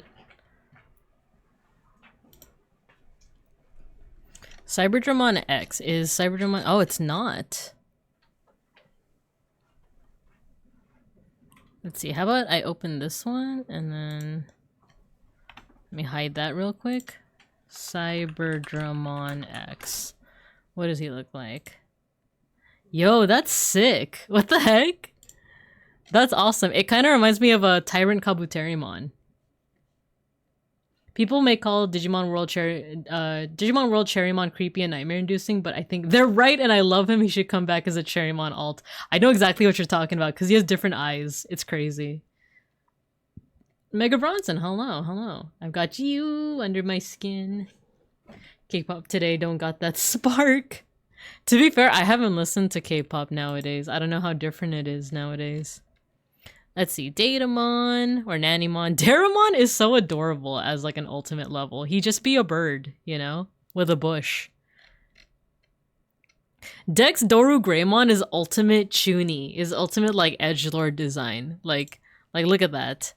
With like 18 wings, all of them with spikes, and also the color of like blood and, you know, darkness, and also multiple tails, one of which is different. This looks like something that like I wish I drew when I was like in the 5th grade. This it's so edgelord, I love it. Digitamamon, an egg. Dino Beamon, his like design, at first I was like, this is a little too funky for me, but it kind of grew on me. I'm feeling the 2010s nostalgia. It's one of my favorite X evolutions, right up there with Ogremon X, yes. I actually didn't know that Divermon is ultimate. I thought it was champion. Okay, Doru Greymon is also like a sick design. Also very Chuny as well. Domon. Cthulhu! It's just Cthulhu. Dragomon. Okay, that's it for this page. I think we'll... Let's see, we got those so far. Okay, so Etamon, Monkey. Schnackery? Schnackery's in the room. Schnackery, what's up? He beat me out. Okay, give me a second. Schnackery wants out.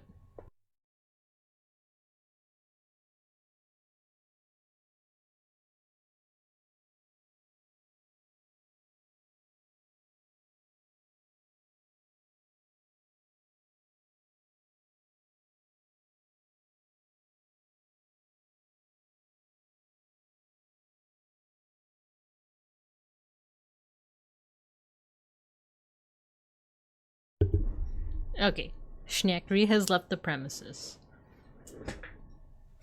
100% not to mention its lore of being a soulless undead monster that devours other Digimon in an attempt to have a soul. That's so sick. I know many edgy kids loved it when X Antibody came out. Oh yeah, 100%. Cause a lot, oh, I love X Tyrannomon too. Cause so much of like X Antibody is like, just make this Digimon more like edgy and cool. Right? He'll be back. I hope so. Flaremon. Garbagemon. I know his design, but unfortunately it's not showing up. Garudamon. Sora, your love. It gives me strength. Her line delivery was so funny in that one. Garudamon X has a pretty cool design too. Gigadramon and Megadramon. Giromon. He's got a cute little smile. Gizmon. Grademon is a cool one. I hate its card effect though. I hate its effect in the TCG with a passion. Grapleomon. I think what's cool about Grapleomon's design is that these parts of its arms and legs are just always spinning. Oh, I didn't realize that we had other music playing. There we go. Chocolate Love. Grudemon Butch Lesbian send tweet. It's true, you know. Sora, your love. I never realized how strange Groundramon's design was until I saw it. I got it in Time Stranger, and I was like, I never realized that its wings are basically just big paws. Barber Leomon, yes, exactly.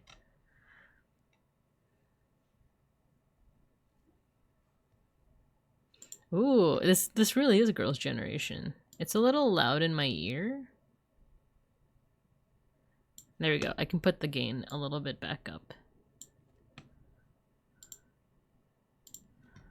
Griffinmon. Hisharyumon? Or yeah, Hisharyumon is also a really cool one. It kind of reminds me of like Mortal Kombat. Yeah, girl's generation. I know that I think you sent me a couple more links, so let me... We got BAP Warrior. Let me stop this one, and then Super Junior.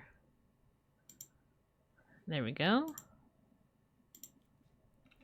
Isleomon, aka Panjamon's also pretty interesting. I like Gundramon, yeah. He's all gun. I got him too in Time Stranger. Like I just got him when I was playing the DLC. It was like, oh yeah, bro really is just all gun. Like his knees are guns, his shoulders are guns, his wings are guns, his face is a gun. His like claws are guns. So I went down the rabbit hole. Super Junior is cute. Yeah, no worries, no worries. Let's see. Indramon. Oh, this is part of the 12 Devas, which correspond to like the 12 animals of the Chinese zodiac. So this is the one for the horse. So we're gonna, like I said, a lot of Ultimate Digimon seem to be like just kind of advanced versions of Champion Digimon. Like in the case of like from Greymon is like an adult version of Agumon, but Metal Greymon is like, well, now he's got rockets. But you also get into like Divine Digimon as well. He lives up to his name. And I gotta learn more about guns, yeah. Horts. Inframon's also a really cool design. Jagamon. This is another one that I'm like, I didn't know this was an ultimate. I thought it was, you know, like a rookie. It's so cute. It's a potato. It's a potato Digimon. Julbeamon is also cool. I thought this was a mega. That's pretty cool. Karatenmon. Chimeramon. I remember... this is a little embarrassing, but my dad, he's pretty good at drawing. He like drew a portrait of me when I was like 3 years old. And I remember I was so inspired by his like drawings that I would like have him draw things all the time. And when I saw Chimeramon, it was so complex that I remember wanting to essentially like test my dad's drawing skills. I wanted to see like, you know, what's like the upper limit of what he can do. And I was like, can you draw this for me? And he did.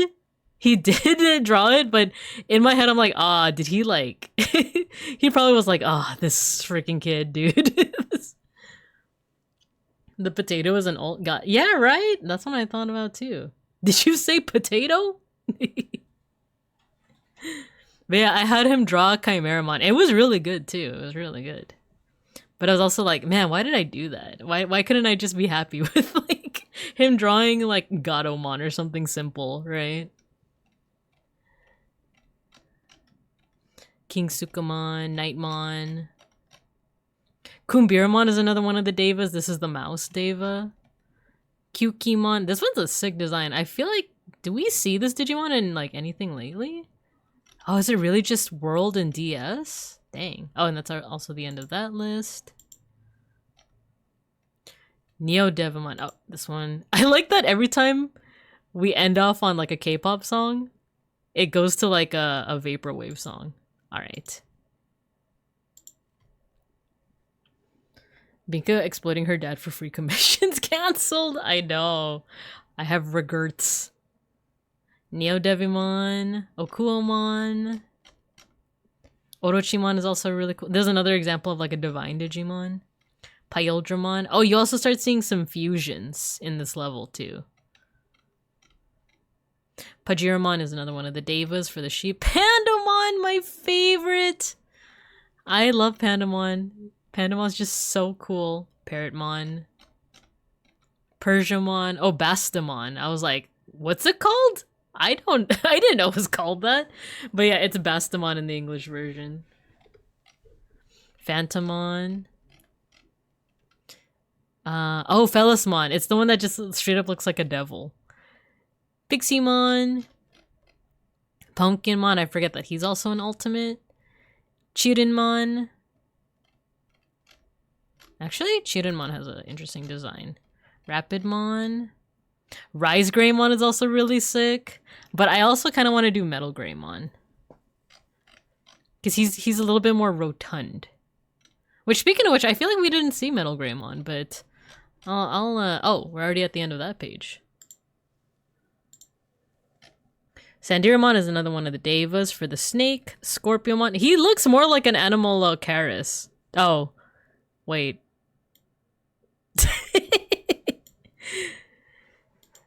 I actually didn't know that it was called Anomalakarimon. I actually didn't know that, but like, you know, because I've been so like dinosaur pilled like lately, I've been like, oh, it's Anomalakaris, and it's like, oh, it literally says it right there. To be fair, my dad's a painter, and I did the same thing when I was a kid. Dad, can you draw Mega Man X for me? That's so cute. Oh, you have to go see. No worries, no worries. Thanks for tuning in. Thanks for tuning in. Yeah, bye. Bye. Have a good rest if you're getting some rest. Anomalakarimon X is sick. I'm so curious now.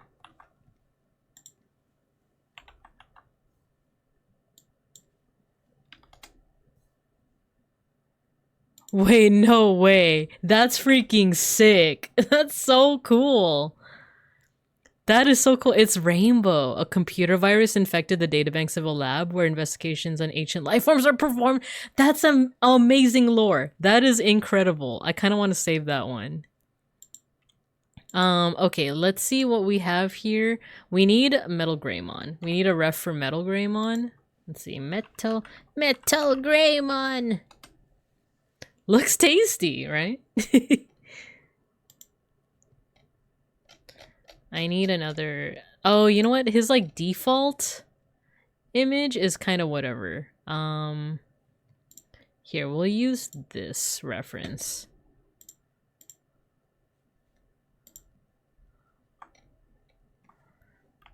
This reference is pretty cool. So we have some choices to make. Wait, hold on. Let me exit out of something. Alright, we have some choices to make on which Ultimate Digimon we're doing. I kind of want to do Metal Greymon as one of them. Doru Greymon, I feel like we're not going to have enough time for. Big Mamemon is probably going to be part of the 3. I want to pick just 3, essentially. Can we have an Anomalakarimon X in a seafood boil? He'd be very colorful. Cyberdramon X was a good recommendation as well. Let's see, I'll do my best with this one. Tyrannomon, but we already have Mamemon as our like kind of simple goofy one. Pandamon 2. Maybe Chirinmon? We might do this. We might do Arukenimon. Yeah, we might try to do 4. Oh wait. Let's do Super Junior. There we go. So we're gonna try 4. We're gonna try Metal Greymon, Big Mamemon, Arukenimon, and then Cyberdramon X. I'm here to yell at you about locals. Kirinmon? Or Chirinmon? Oh, it's Kirin. There's different ways, because like, you know, there's the Qilin, Chilin, but then there's also Chirin with the R, and then there's Kirin. HETQW5, hello. Also Devin, hello. There's no locals. Wait, what's today? Today's Tuesday. Today's Monday. Today's Monday. I was like, there are no locals today. Today's stream time. Actually, it's Krillin. Yeah, we were talking about DBZ earlier. Kirin is the mythical beast, but that is the Japanese name for Chilin, which is the Chinese version of the animal, which actually is based off a giraffe. So the origin of the Chilin or the Kirin is Chinese people hearing about giraffes for the first time, but they didn't like they saw it like they were like giraffes were basically only sent to like the royalty, but then other people would see it and then they would try to tell other people about it. Being chillin'. And then that kind of I don't know, it's kind of hazy for me, but I think the Chirin might have been a mythical beast that already kind of existed in the mythos of like Chinese folks back then, but then they might have also combined it with their people's descriptions of what a giraffe looked like. And that would kind of like amalgamate into the idea of this creature called the Qilin.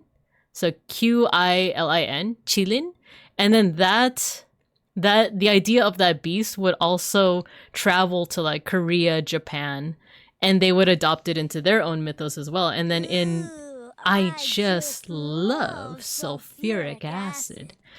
And then what was Qilin in China would become the Kirin.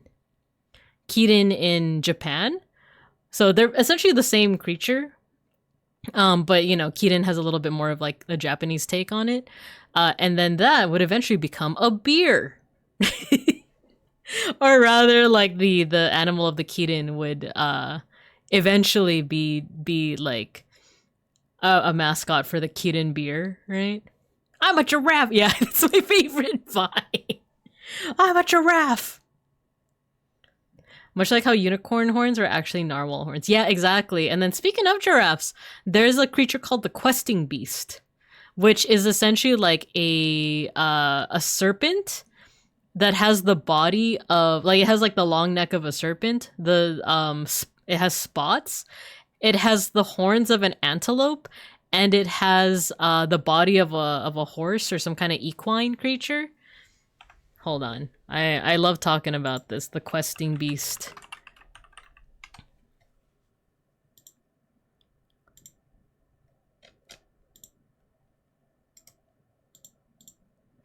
There we go. The questing beast. So it has like hooves, it has spots, it has a long neck. Like this. And this one doesn't have the horns. And I think it also has like a tail, like a different tail. Here we go. A snake's head, body of a leopard, back legs of a lion, and the hooves of a deer. So this is another creature that was born from people just just trying to explain what a giraffe was. So I want you to imagine that you saw a giraffe. You like this was before the advent of photography and stuff. You went to parts of South and Central Africa. You saw a giraffe. I actually don't know if they made their way up north to like Egypt and stuff. So you saw that, you went all the way back to Europe, to Great Britain, and you told people about this creature you saw, and this is their depiction of your description. That's how the questing beast came along. And that's essentially also like how the Kirin and the Qilin came along.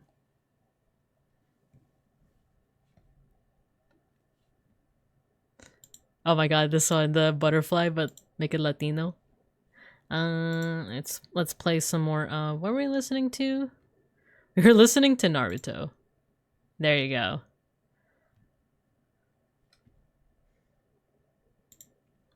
Okay, Metal Greymon on here. Giraffes are pretty effed up though. They kind of are. You ever seen footage of giraffes fighting each other with their necks? Yeah, they just swing those things, right? Do you say Lucemon, right? Lucemon? Lucemon? Because it's like Lucifer. Even better, have you seen it sped up? Just look up the MTG card for which one. What quest will it give us? That's a good question. Give it your soul. Bring it a shrubbery.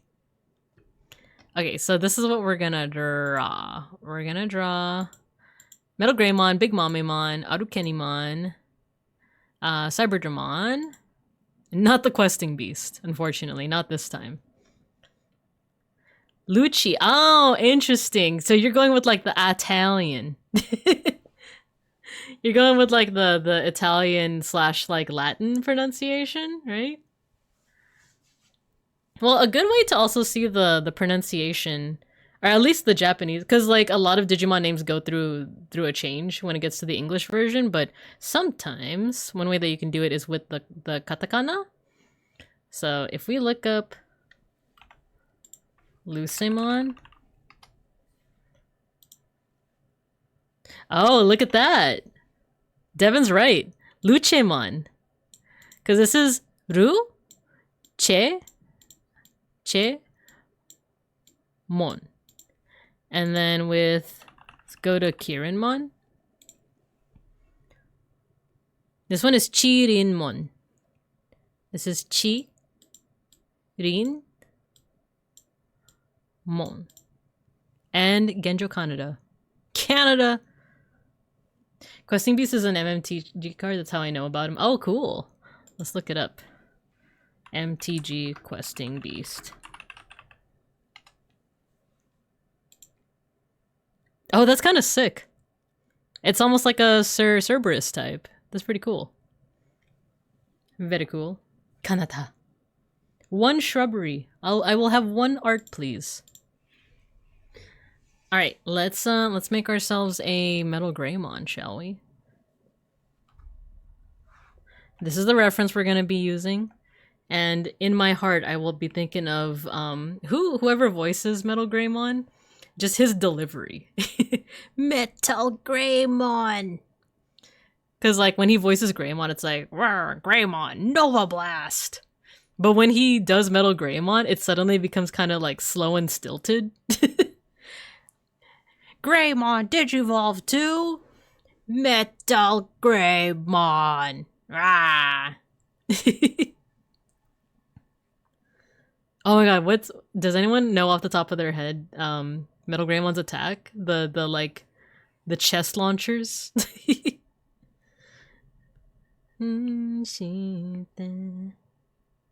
I also know Questing Beast from MTG. Didn't know that it was real myth. Yeah. Nipple missiles. Yes, you remember. You remember from when we watched it last summer. You know what? I actually need to take the reference and flip it because I'm actually a little bit more comfortable drawing heads towards the left. I know that practice makes it a little better, but for now, I want to do things according to my preference.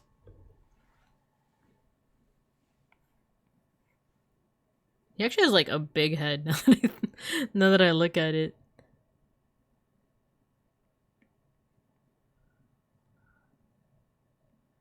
Old big head Metal Greymon. Din, din. I'll make the brush a little bigger so I won't be so precious about my lines. Doesn't need to be perfect. Throne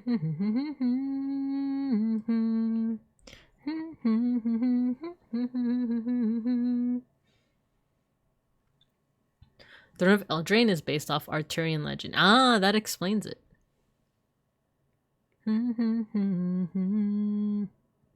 One thing that I still am like is a little hard for me to get the hang of is animal heads when they're at this angle. Where like the mouth is like open like this.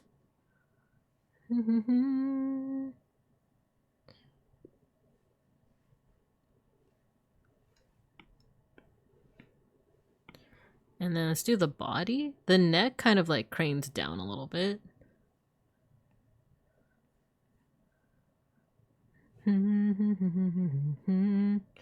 He's a little chubster. He's just like a little bit. Actually, the stomach comes up closer to like here.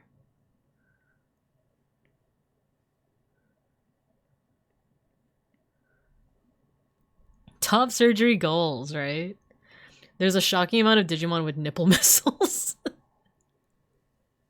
I mean, is it a shocking amount? Or is it an appropriate amount?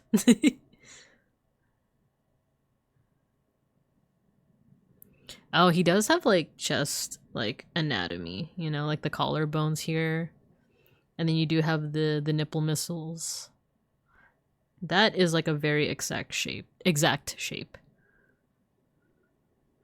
I might accidentally give him like a bit of a hunchback, but the one thing that we definitely have to get right, or not right, but like approximately right, is his freaking like rocket arm.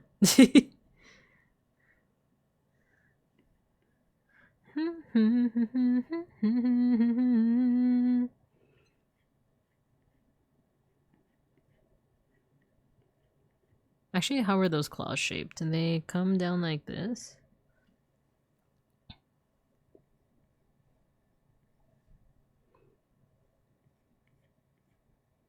I do like the way that claws are drawn in Digimon.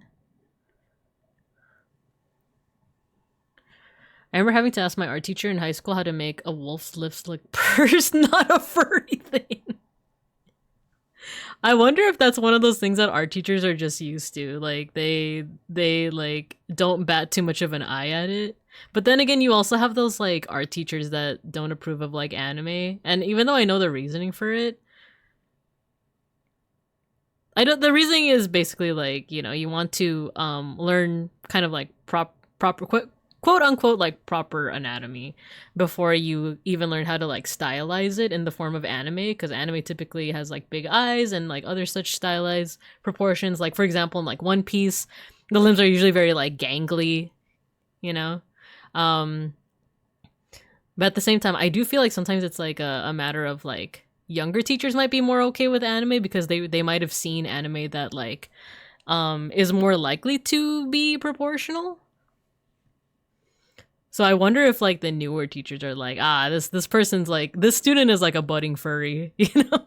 They have their interests. I'm not gonna get too involved, but if that's what they want to learn, that's what they're gonna learn, you know? Hello, Orlando. Hello. Might as well install the missile launchers while they're in there. Yeah. I'll never forget the TikTok of a girl whose friend was getting top surgery, and she was like, "Guys, how do I convince him to get whatever Metal Greymon has?"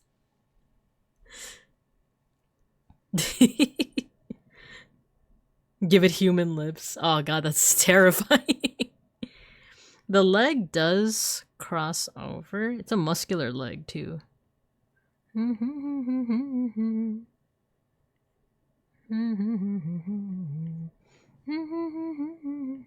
Strong legs too. This should be like my road to trying to also learn how to draw like dinosaurs, right? If I want to learn how to draw dinos and other Mesozoic things.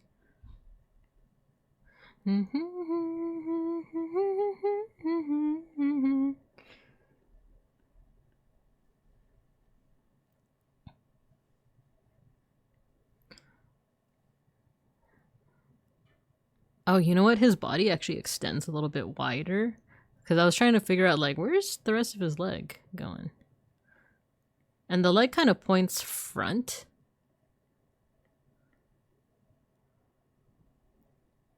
And then you see, there's like a bit of foreshortening.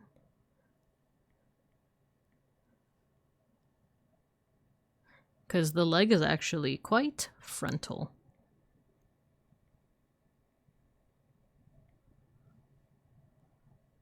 And actually, his head should be bigger. I think one of the best like random things about Metal Greymon's design is that he just has wings, you know? One Piece human body be like, yeah. Oh, it's funny. I think I mentioned to you guys that today I was doing a lot of like medical stuff, like getting my blood drawn, getting some x-rays and stuff out of the way before my surgery. And when I went to go get my x-ray done, the person that was doing the x-ray, they had like a Demon Slayer calendar. And oh, wait, we already have an ad break? I'll move over to the cub corner. They had a Demon Slayer calendar in the back, and I just like was like, "Oh, I like your calendar." And I forgot that I was wearing a t-shirt that had like the Akatsuki like red cloud on it. So we started talking about anime as he's like giving me like an x-ray. And then he immediately recommended One Piece, and I'm like, "Oh, I've definitely heard of One Piece." Like, and he's like, "Oh, have you checked it out though?" And I'm like, kind of, like when I was young, when I was like really young. He's like, oh, you gotta watch it. It's like peak. I'm sure it is. I've seen so many clips of it, but it's just so long. It's so long, though. But anyway, we have an ad break coming up. I'll see you guys in about 3 minutes. I'm gonna drink some water and eat some more of this couscous.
Okie dokie, we're back.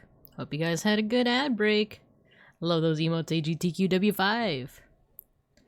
I did draw a little bit during the ad break, just a teensy bit, but I haven't done the big part, the hair and the wings. Also, I think right before we went on ad break, Matthew said one only has so many hours in a day. It's true. If we spend it watching One Piece, what time will we have left to watch Gachi Akuta? Actually, Beans and I, Other than watching Mad Men, we're also watching Dandadan. We haven't watched the latest season, so we're on the I guess the Gigi arc, beginning of like the second season. Oh, you know what? This should taper off a little bit more. Like this.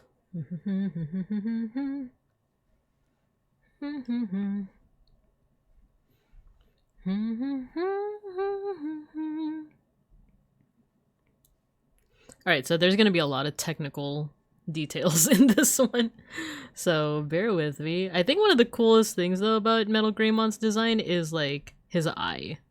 Other than like all the cool like metal stuff, it's also like the eye. Because it's like, why is it blue?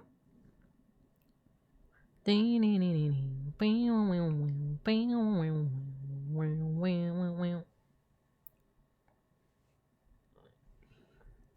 think one of my favorite parts of this kind of art style, it's just like kind of like unrefined sketching, is like the erasing part and like kind of sharpening out some of the lines. It's not gonna be perfect, of course, but we're not aiming for perfect. When are we ever aiming for perfect? Instead of just like, looks enough like it.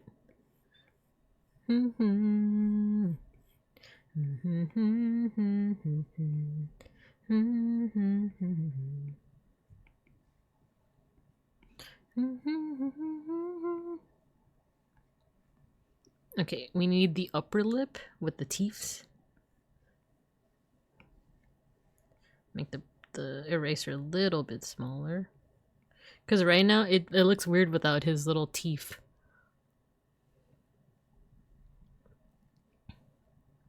What is perfection to a half-metal dinosaur internet digital creature? Exactly, Alpaca, exactly. One needs not perfection when we're talking about a metal dinosaur with booby rockets.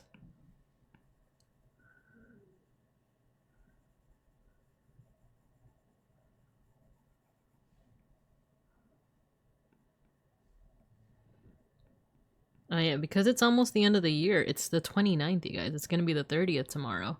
Have you guys gotten your yearly cleaning out of the way?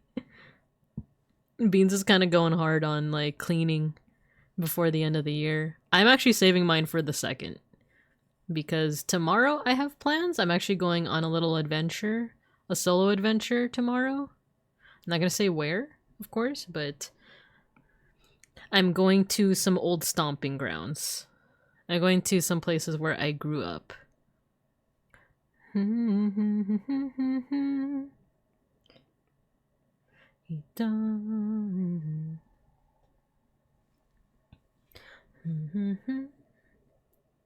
A Bink venture, yeah. Cleaning the piles of cards are part of my work. I do have to clean up my card collection because I still have like a pile of cards that are just not sorted at all. And I'm usually pretty good at sorting. Usually pretty good at that, but right now they are unsorted.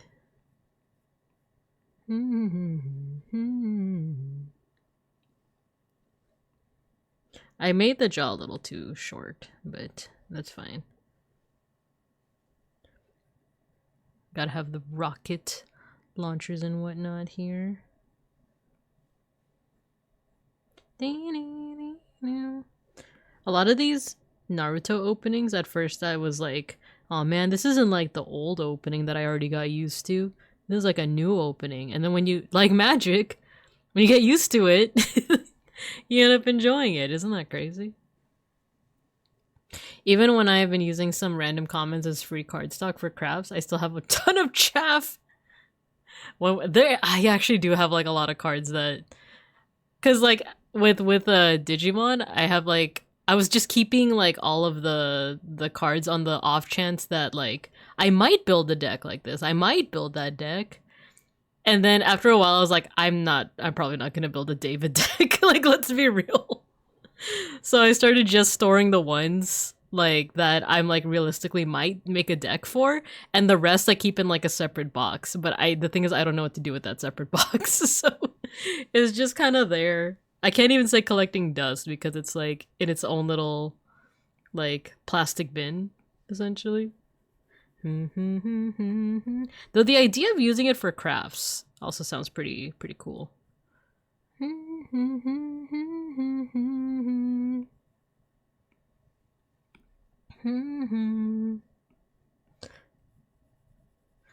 This song in particular has like a bit of a like spy theme to it. Or maybe even like something ninja-esque. I mean, it is Naruto. The curvature is not right on this one.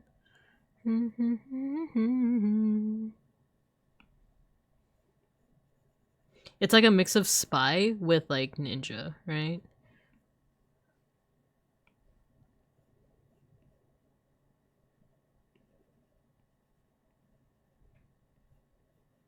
Oh gosh, I just love erasing the lines. And like, it builds out the shape that you want. Bow, bow, bow, bow. You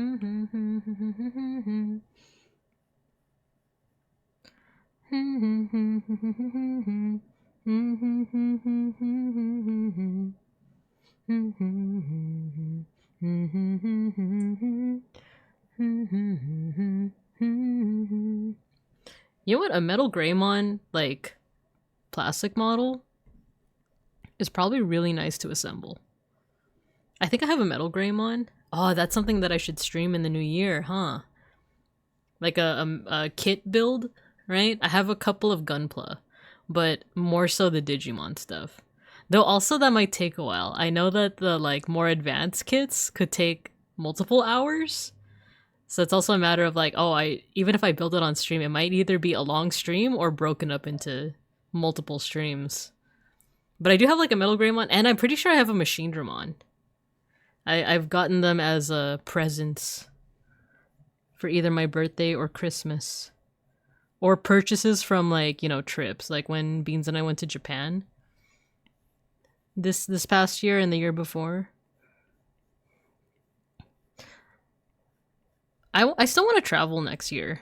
This is actually the first time that I'm going into a year without like travel plans already kind of like charted out. And it's because I've mentioned this before, but I seem to have developed a fear of flying. I did not have this fear, at least in like 2022 and 2023 and even 2023, but lately it's been kind of scary. So I feel like it's probably not going to be for a while that I'll be traveling by air, even though like me and Beans want to, that we want to go to Japan. There's like a Subaru place that it's like a racetrack. It's a track in like Ontario, Canada, that I was like, oh, that'd be a cool place to like vacation. But we've also never been to Canada before. And I was like, oh, let's make a date out of it. Let's make like a romantic trip out of it. Shuba. Yeah, the present situation is wild. Yeah. Sounds like content and yap times. Oh yeah. Just like right now. Though sometimes I do fear that I get too locked into the arts. But you guys don't mind, right?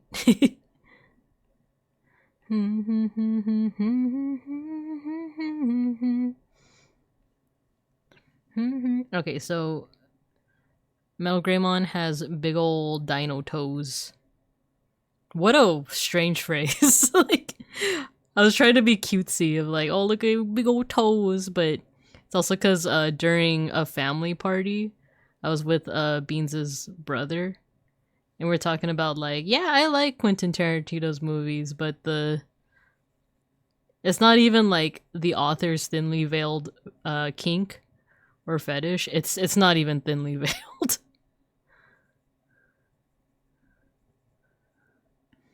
There we go. Shuba. Actually, no, that could be larger.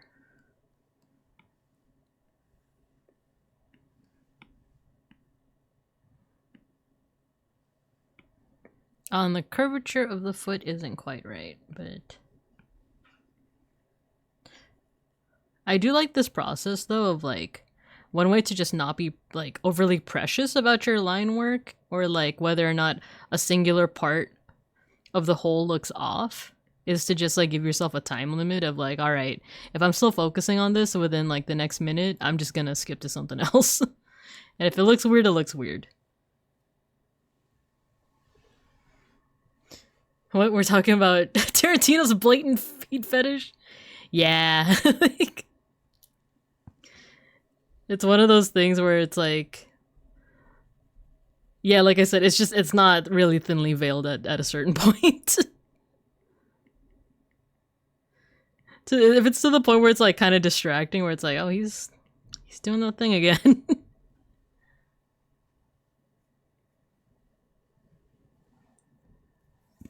Alright, I'm just gonna move on to another part. Maybe, oh, like there's these parts? With like the wires and stuff? I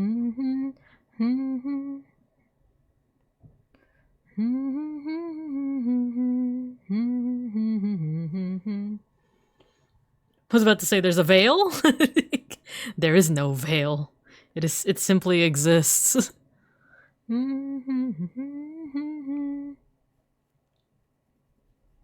I haven't seen the movie yet, but isn't there did he direct From Dawn Till Dusk? It's like the Western movie with like the vampires and stuff. I haven't seen it, but I remember seeing a tweet talk about how like there's a scene where like, is it Salma Hayek? Like her character has like a shot where like she pours like an alcohol down her feet and like for quote unquote forces someone to lick it off. And of course Quentin Tarantino casted himself as the poor soul that has to do it, right? Oh, woe is me. And I do wonder what that process was like. Where it was like, all right, we need Salma Hayek to do this scene. She's forcing someone to do it. Any takers? Any takers? Yeah, I'll do it. Actually, put your freaking hand down. I'm doing it. That I feel like that's how it like played out, right?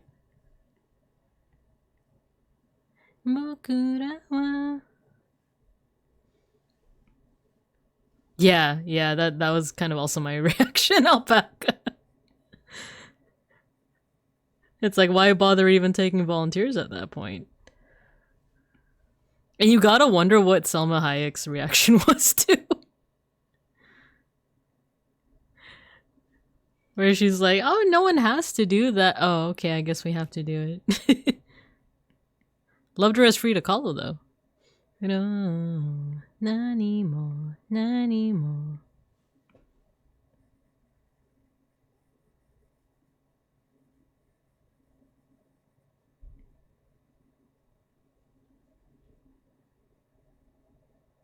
It kind of feels like this style kind of reminds me of like carving out features. We also need the stripes. And there's also a couple stripes here too.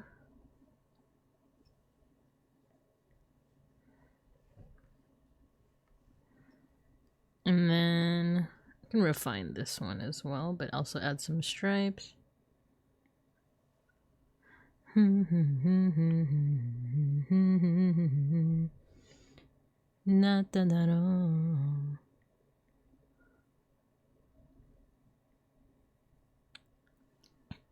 Uma Thurman told her daughter to not be alone around that guy, yeah, dude, yeah. Like, probably for the best, probably for a very specific reason. I mean, how many times do you think she had to do that line in Kill Bill? Move your big toe. And like, she was probably like weirded out by it. So she's like, I'm never letting my daughter next to this guy. Then I can come on. I'm literally cutting onions right now. So Selma, you grab a bottle, you spill the drink down your leg, and the guy drinks from your foot. Me, I'm the guy. Action. For real though, for real. This is like a prime example of like power abuse, right? How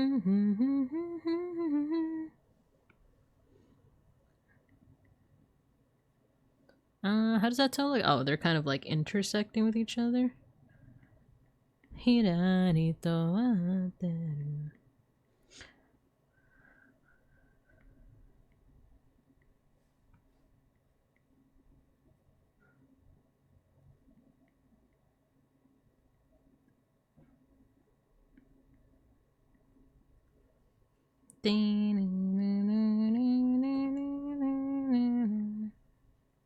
I hear the cats fighting outside of my bedroom door. Which movie are y'all talking about? The one with the wine? Or I don't know if it's wine, but the one with Salma Hayek is it Dawn Till Dusk? Is that the name of that movie? It's like Western with like vampires. And then the one with Uma Thurman is Kill Bill. Because I know she has a scene where she's just like, she's disabled for a reason. I forgot if she was like near death after facing up against the ladies whose names are all snakes and stuff. Oh, this foot is a little too small. But she's in the hospital, she's like recovering. From Dusk Till Dawn, yeah, there we go. And then I just remember like she can't move like the lower half of her body. So Uma Thurman's character is, do they ever name the character? She's just called the bride, right? But she's like, she can't move her body. But then she eventually like gains, you know, sensation back, starting with her toe. And there's just a scene where it like closes in on her foot, and it's her just saying like, move your big toe. She wakes up from, yeah, she wakes up from a coma. I think that's the, like, that's right after she's attacked during her wedding, right? Beatrix? I thought that was one of the snakes. No, I'm thinking of someone else. Who was, okay, I'm looking this up. I just remember that Lucy Liu is one of them. The snakes in Kill Bill. The Deadly Viper Assassination Squad. If anything, what I kind of liked with Kill Bill was just how like outlandish it was. It was kind of camp, you know. Sidewinder, Black Mama. Yeah, it is Beatrix Kiddo, yeah. And then yeah, Elle Driver is the one that I was thinking of. There's like another blonde with the eye patch. Elle Driver, Oren Ishii, Vernita Green. And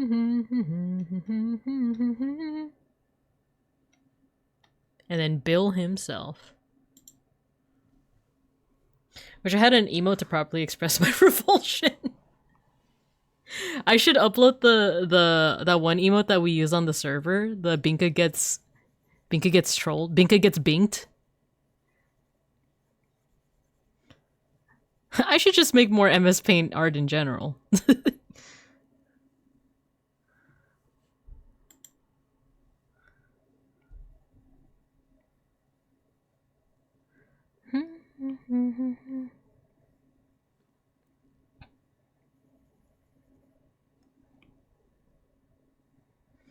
Then when I was watching Noni's debut, I was like, how is she doing her line art so fast? But then again, I am also sketching something that I don't usually sketch out, which is a dinosaur. So maybe I should be a little bit more gracious with myself instead of like, man, I'm going through this pretty slow. But also, Noni was also taking requests like on the spot, you know? It was like cool to watch.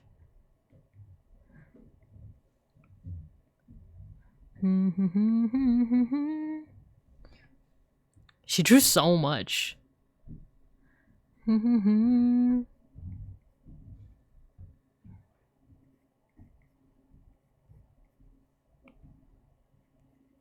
I learned through my dinosaur lessons on what's called Coursera that Tyrannosauruses actually only have 2 digits on their fingies.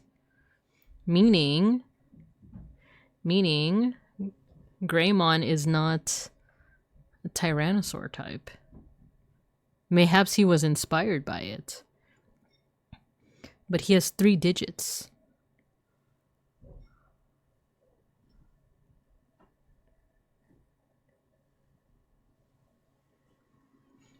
$11 is crazy, especially for a debut. Yeah, I think Noni was just in that flow state, you know. So they always go for scissors and rock paper scissors. Gotcha. There you go. Exactly. Okay, so now let's do the eye and then we'll do the hair. And I think we'll probably move on to another Digimon just so we're not stuck on this one for the rest of the stream. We can make this smaller.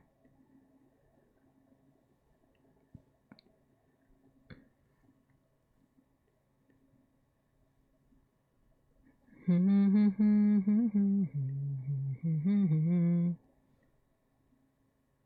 no, it's round. What am I doing? It's round. Okay, we need the hair. He's got the spiky Goku hair.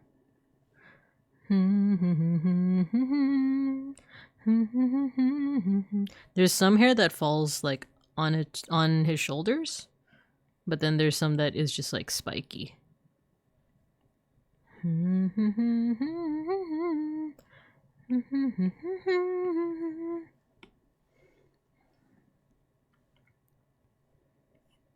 Oh, no, the brush is a little too thicky. Actually, there's a little bit of like jaggedness to the wings as well.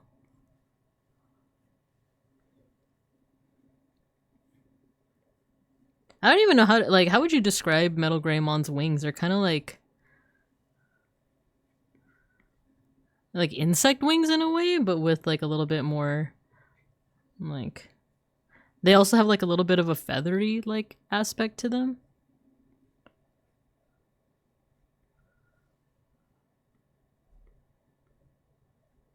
Like they got jaggedness, they got holes in them. So it's like, how does he fly, right? Through sheer force of will? Which I would believe.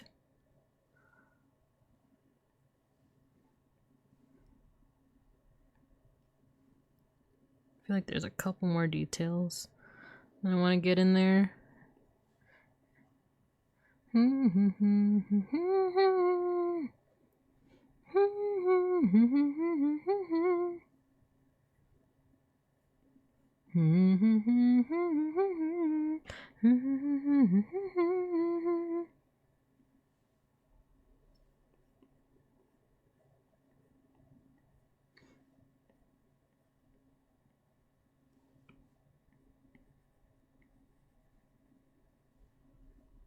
Alright, there we go.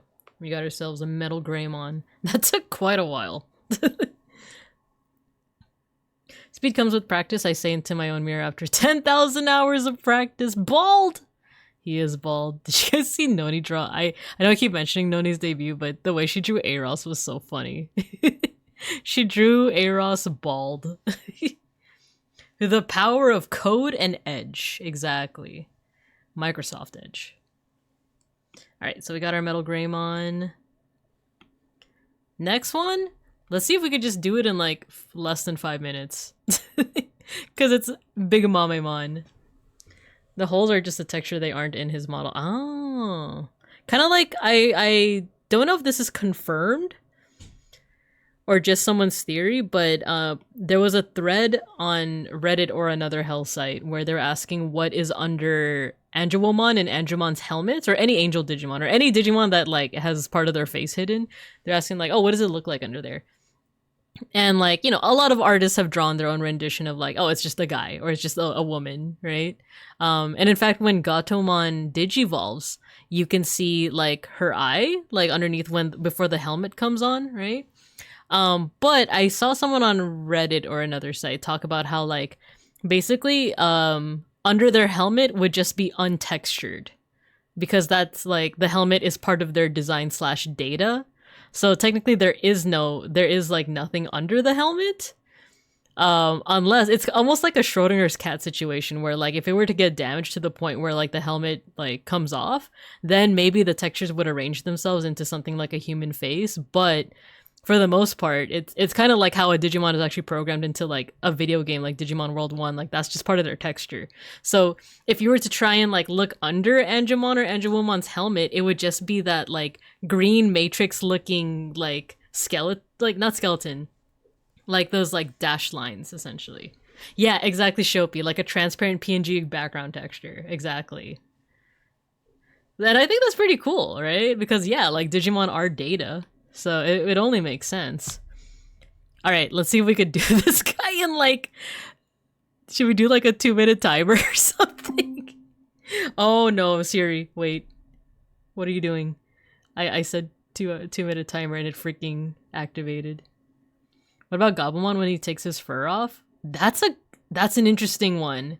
Because you could argue that like, yeah, Gabumon doesn't have texture under his fur, but he does take it off in Adventure. To like warm up Matt. That's a good one. That's a good thing to think about.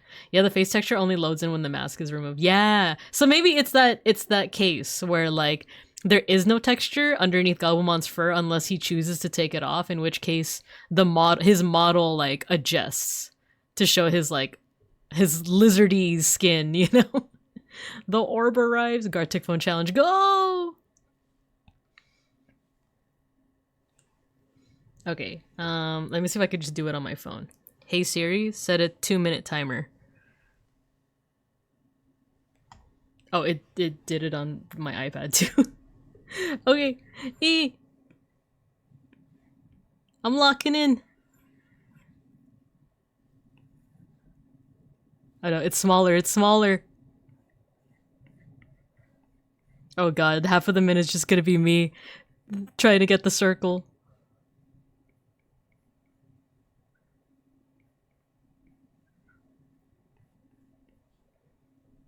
He's got a little tiny arms.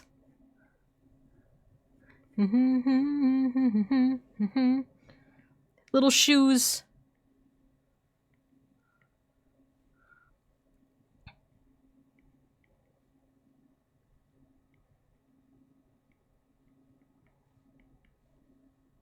Big band-aid on his belly.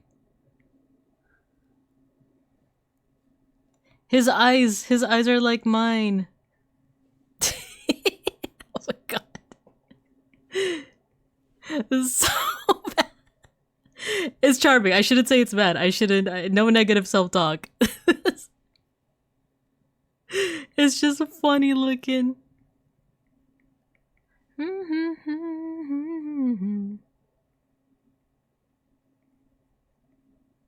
much time do I have left? 30 seconds, okay. Sorry, I'm missing a couple of chat messages. I will catch up. But I got 30 seconds left.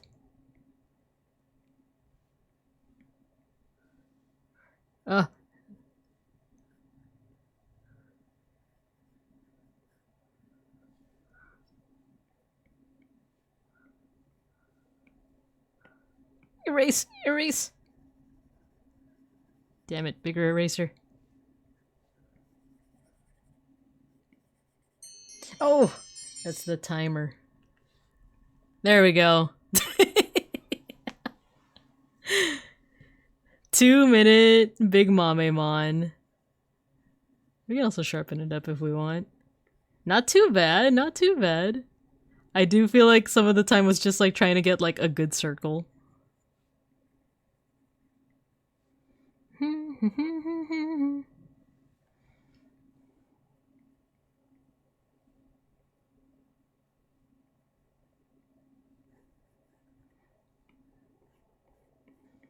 I know the timer has already elapsed, but I'm just perfecting it. He needs to be orbtacular.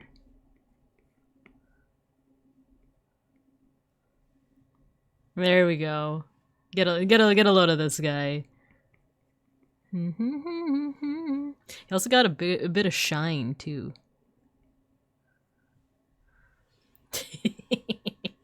That's a winning smile right there. It's a winning smile. Hurry! Yggdrasil never needed the X antibody to destroy the digital world. All he needed was to try and render every unseen aspect of the digital world at once. Oh my gosh. That's such a funny way to think about it. Where it's like Yggdrasil's like, you know, video card isn't good enough to just render every part of a Digimon. It's literally an Eminem or like Grimace, but yeah, it is like Grimace. He has your eyes. It's crazy. Bika, he has your eyes. And my winning smile. Don't you guys like that winning smile? Okay, let's make this guy a little smaller. There we go. I think that's his actual size, is that he's like pretty large. Not like Metal Greymon large, but he's pretty big. Like, if a person is like about like, you know, this tall, that's pretty big, isn't it?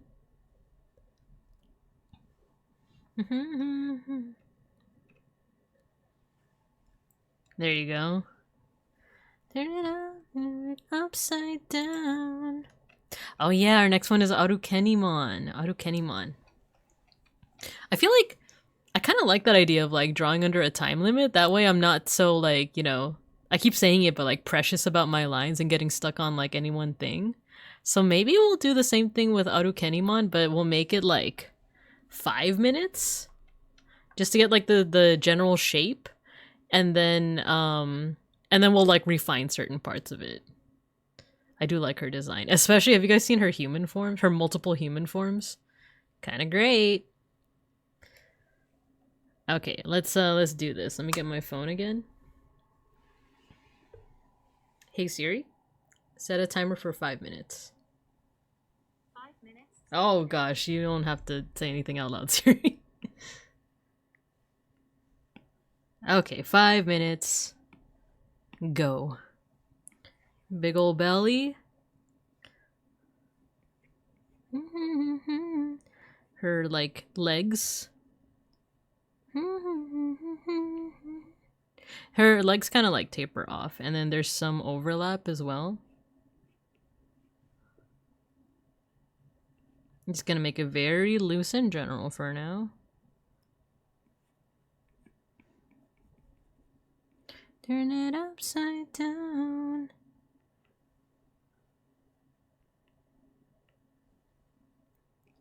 Then she does have an orbtacular body, so you have to draw the lines to draw the orbtacular. I just realized she has like some circles on her belly. I think that's meant to be her eyes.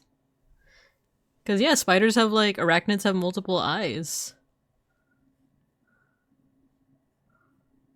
You know what? The time limit is helping a lot. To just be like, just draw. Just don't get so caught up on everything. Just freaking draw. Okay.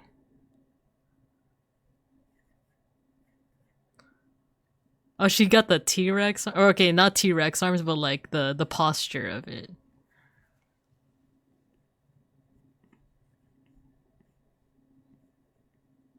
Oh, it's like she has big old sleeves.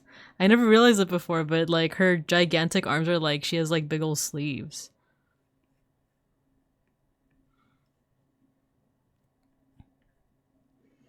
And once again, I'm sorry, I'm gonna be locked in during these 5 minutes, but I will catch up on chat once that's done.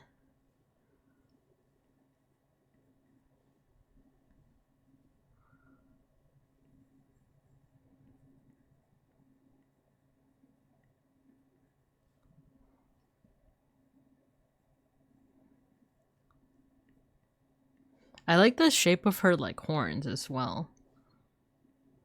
Actually, that should be kind of shorter, huh?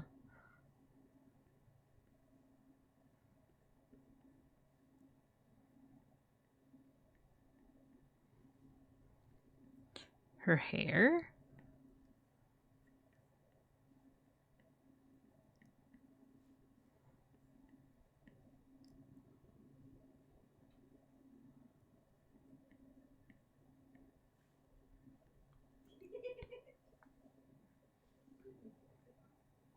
Let's erase this part too.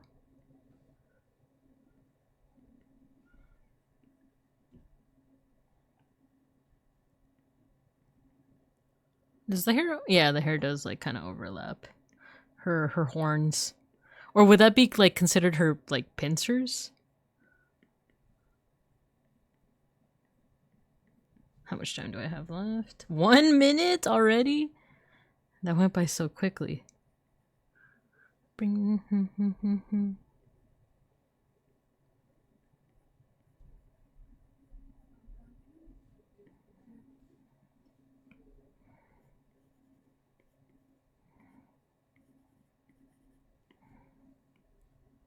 And she's got the cool like spider jewel here.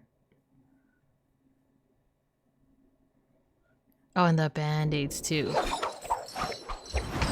I hate rich people.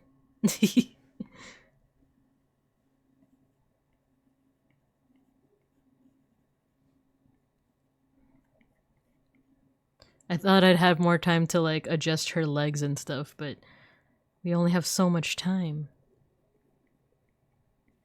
But I think I will still like sharpen this up by the end of the 5 minutes. I think the 5-minute time limit is good to just like get the general shape out. And then the rest of the time would just be like sharpening things up.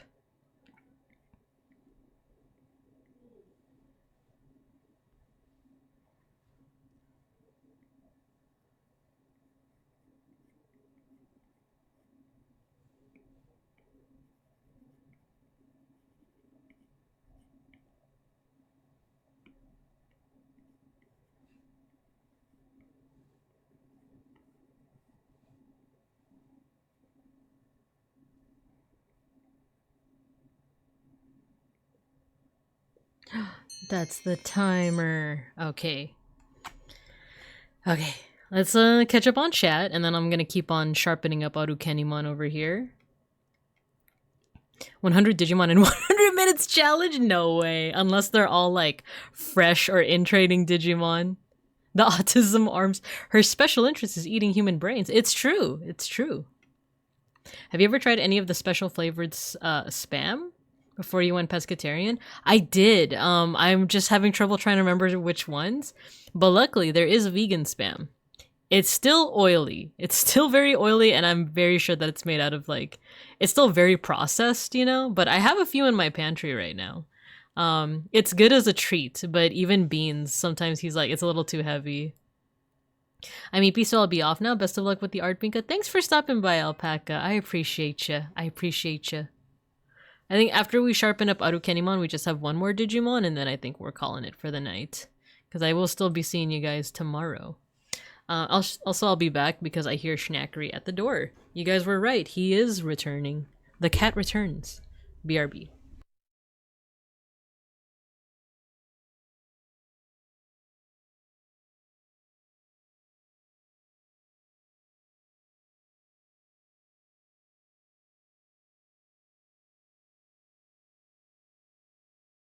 Okay, I'm back. Schnackery is in the premises.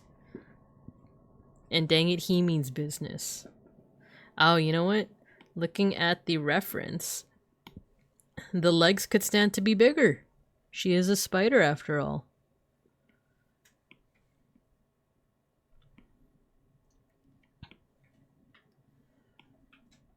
Legs can be a little bit bigger. Actually, what music is this? I know this is K-pop, but let's put my my other playlist on. Schnackery. Does summon cats, does that mean repels them? He just walks away. Schnackery. Do you hear him meowing? Schnackery. No, he wants attention. Don't worry, guys. Beans is petting him, giving him plenty of attention. Alright, let's play my 2 K-pop phases. We'll skip G because we already heard it. But if you guys remember, Run, Devil, Run.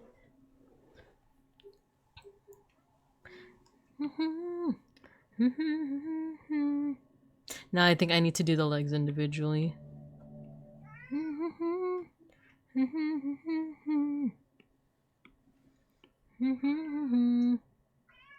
Schnackery.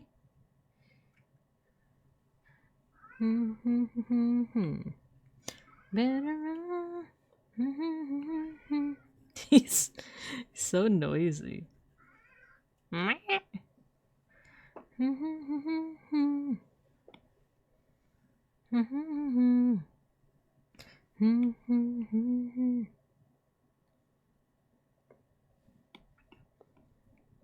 better run, run, run, run.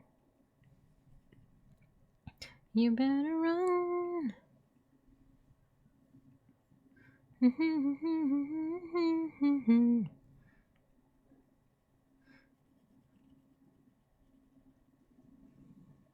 La criatura. He is in fact the creature. He is in fact the criatura. Run, devil, devil, run, run.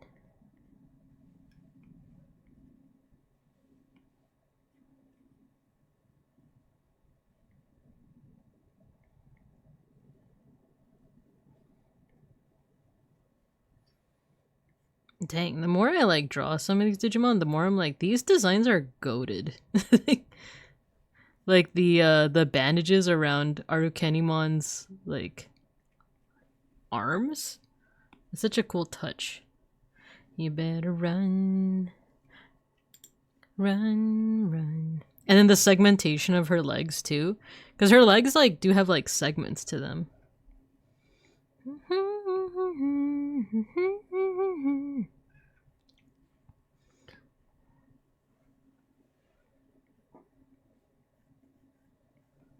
Run, devil, devil, run, run.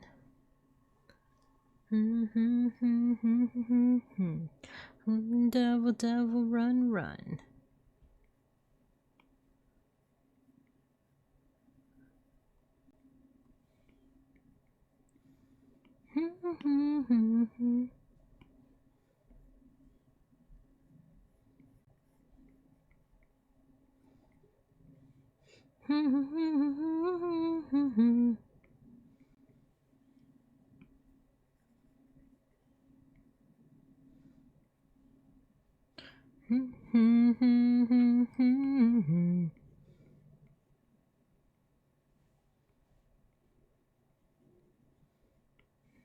I think the song also had like a Japanese version, doesn't it? Like it has a multi-language version. You guys dancing? Dancing to the K-pop?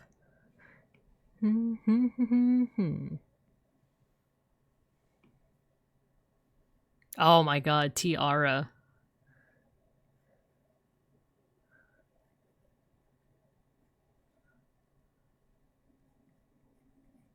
You know what? I should just redo this whole leg.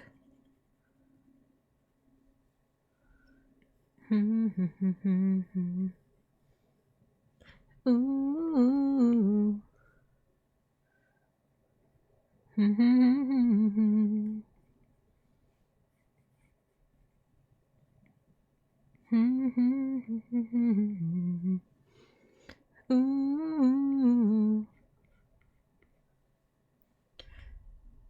Zombie song, is it?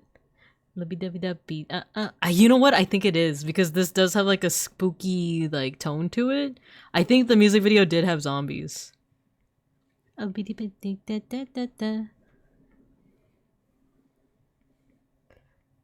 it does kind of have like a, you know, like a Halloween like feel to it.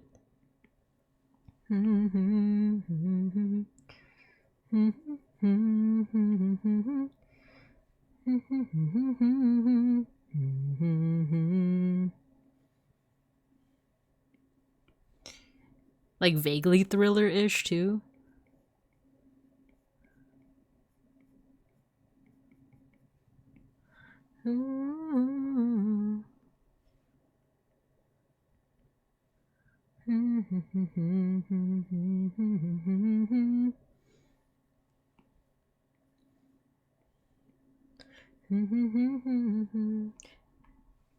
Now that I've done the legs, the body could be a little bit more robust.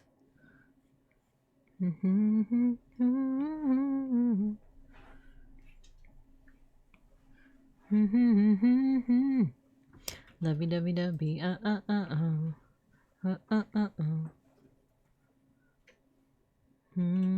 Lovey-dovey-dovey,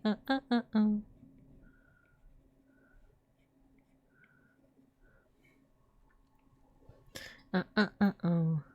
What? Oh.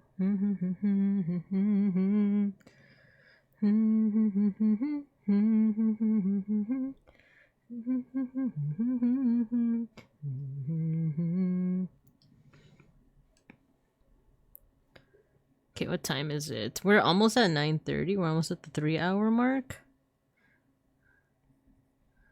I'm gonna try to draw Cyberdramon X, but I might also do that like whole time limit thing. Like a 5-minute time limit and then not spend as much time so that I can call it. But I will also be streaming tomorrow. Oh, actually, that'll be the one on Discord. Hope you guys are ready for story time. Lovey-dovey-dovey, oh. I love the shape of her arms.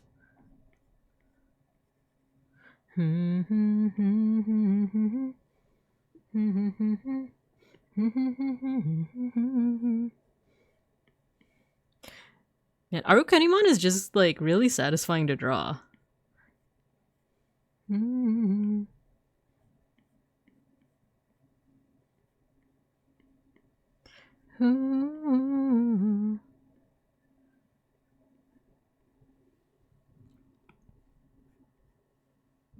Oh, this is ooh. Yeah, yes. I think this is Silent I was about to say Silent Hill.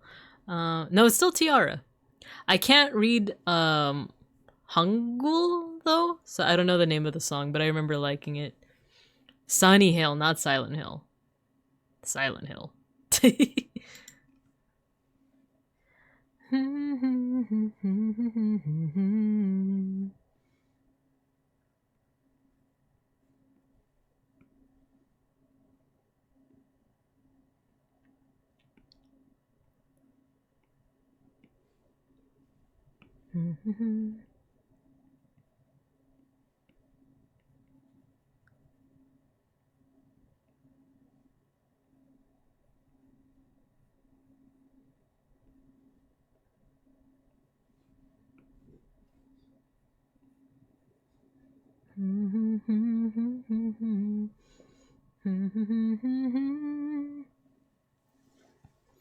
Oh, she got the dangly earrings. That's what that is, right? She got like dangly earrings. I do like dangly earrings. The only thing is because I have a nickel allergy. I have to the earrings I get have to be like actual gold, or else they're gonna make my lobes itchy. I think we had a conversation about this before, how like that might not just be like an allergy. Like people have said that like, oh, that's just how earrings are. like your ears are just gonna be like itchy. But I do have pure gold earrings, and like my mom used to have me wear them when I was a kid, and my ears never got that itchy. So I do think it's a nickel allergy.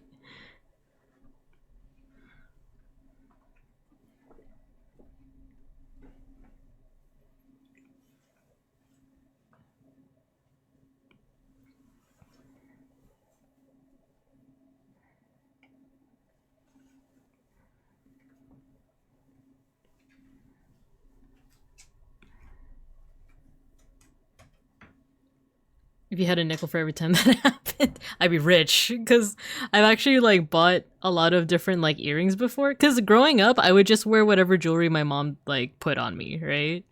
And I never had like, you know, itchy ears or anything like that.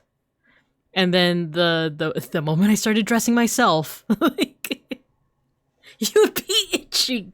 Gosh, dang it. That is true. I wouldn't be rich. I would be itchy.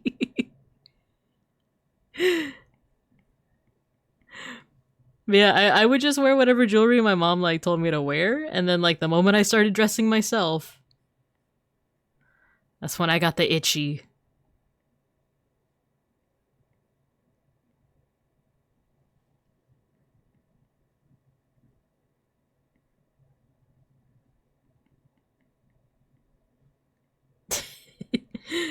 Give her that kind of smile.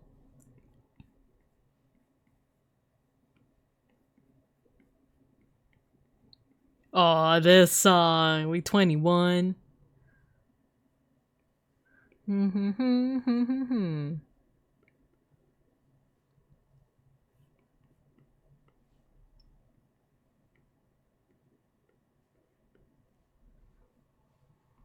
we go. We got our Spider Woman. Alright,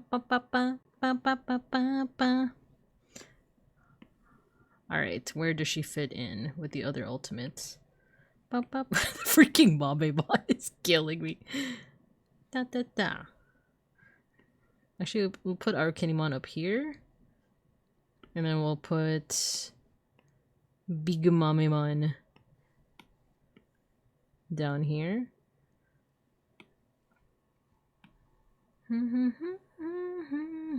Cyberdramon is the last one. Cyberdramon X. Earrings shouldn't make your ears itchy. If you put them in aggressively, they'd be irritated, but I wouldn't say itchy. I know because my piercer gave me the world's most crooked earring, so it's almost impossible to earrings in without scratching the F out of myself. Oh no! Well, the thing is, I got my ears pierced when I was a baby, cub. When I was a cub, it was one of those things where like the pediatrician did it. Yeah, I've had my ears pierced since like essentially I was like really young. So the like ear holes, the piercings themselves are like pretty much like I'm pretty sure I have those it sounds weird if I say ear holes, but the piercing, I'm pretty sure I have the piercing holes for life, you know? Because I have had like spans of time where I just didn't wear earrings. Even now, I actually don't wear earrings nowadays, but no, actually, that's a lie. For special occasions, I've been wearing them a lot for like Thanksgiving and Christmas. But I don't wear earrings on the daily, but the holes just never close up. Longest I've been without earrings is probably like a year or two. Though I do still wear earrings for like special occasions. But yeah, the earrings that I wear for special occasions are gold. They're pure gold, so I don't usually get itchiness from them. So yeah, because I do remember a friend of mine, she got her ears pierced when we were in high school together. And she said, yeah, there's like, depending on like who does the piercing and how they do it, it's pretty itchy. Or not itchy, but like it can get like, you know, infected, things can go wrong. And there's of course just like the healing process, right? No, no, no, no. Na, na, na, na.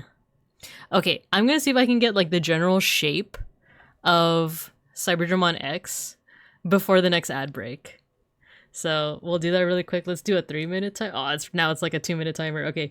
Hey Siri, set a timer for 2 minutes. 2 minutes. Okay, let's do this. No, no, no, no. Na, na, na, na. It's canceled. Wait, what the? No! Siri, why did you cancel it? Hey Siri, set a timer for 2 minutes. Okay, cool. I just hear SIRI go, okay, it's canceled. Like, what? It's not what I asked for. This is kind of like gesture drawings.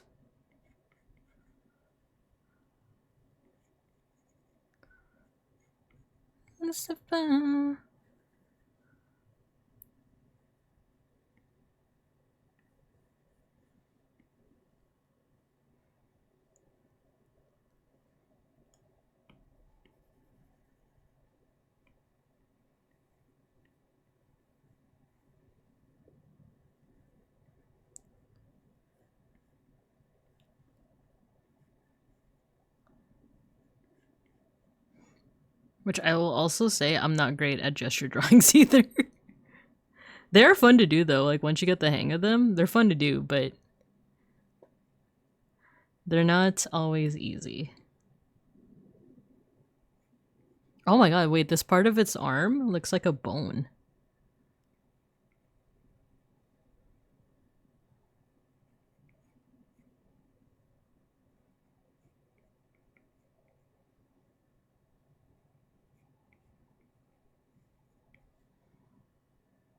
Oh yeah, this design like goes hard.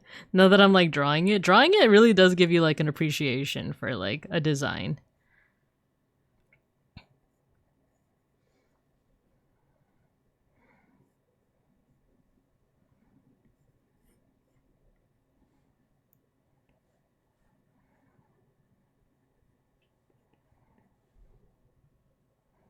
Oh, his wings make an X. Oh, ad break is coming up soon. Okay. Quickly, quickly. Oh, and that's the timer too.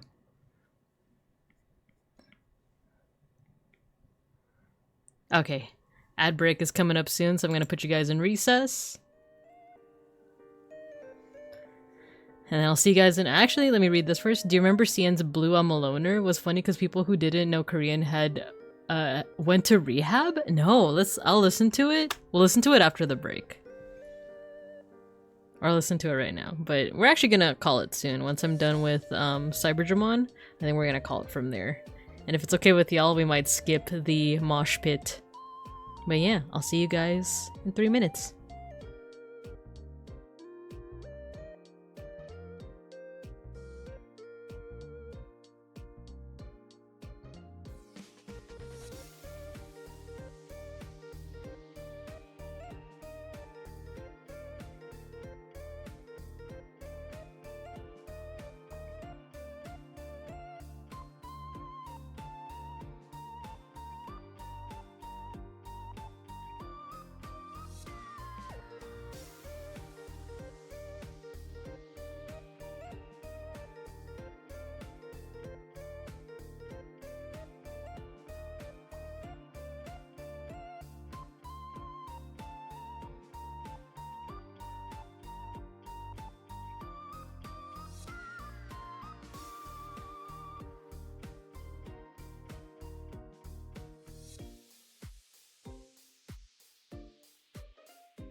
Alright, we're back.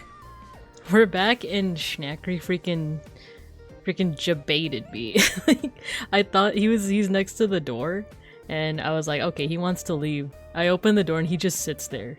He just sits there like, you know, walking around but never leaving. And then I just like close the door, and he's still next to the door actually. I don't know if he wants to leave or not, but he's being funny. But anyway, we got our rough sketch within 2 minutes of Cyberdramon X. And yeah, I'm just really digging his design. We are so bareback. Alright, oh yeah, we were gonna listen to I Am a Loner by Cian Blue. And then we'll resume our, the playlist I was playing. Ooh, I like the beat of this one. Okay, let's continue on with Cyberdramon. I like that his wings make an X.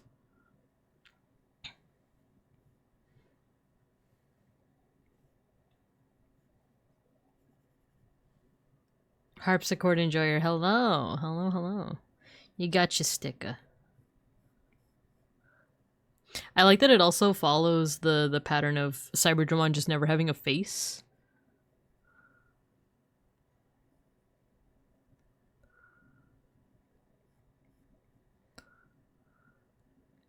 This kind of like simplification. I'm liking this process of like, you know, doing a short, like a sketch under a time limit just to get like the general, like, you know, gesture. Which, by the way, I was mentioning gesture drawing before the ad break. What that is like a method of like drawing that they teach you in like life drawing classes where you essentially draw like, you draw figures really quickly, and the emphasis isn't on like 100% accuracy, but more so getting kind of like the vibe or the feeling of a pose. So it's not about like, oh, you have to get like every single detail right. It's more of like, if this person is doing like a backflip or something, then you want the form to kind of at least resemble that it's doing a backflip, but not, you know, perfectly imitating every single like line of it, you know? And when I took life drawing classes, they would kind of have you do this as a warm-up. Because you would start first with like drawing a figure in like 30 minutes, say. That's plenty of time to draw the figure. If you're still a beginner with drawing figure, then that seems like a relatively short time. But once you get used to it, that's the thing. They train you to kind of get used to like, you know, 30-minute figure drawings where you don't get too obsessed with like, oh, I didn't get that curved line just right. And then they speed it up on you.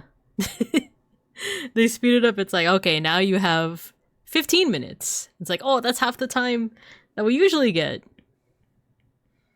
And that's the point, because once you finish that one, 5-minute drawing. Draw this figure within 5 minutes. And it's like, oh gosh, that's even shorter time. But eventually, like, you start seeing what is like what are the most important lines that you need to put on your paper within those like 5 minutes. So that it still resembles like a human body at the very least.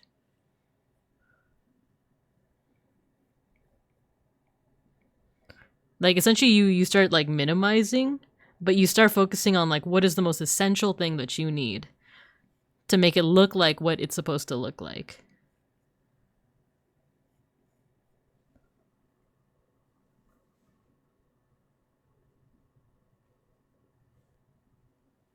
This is a bop.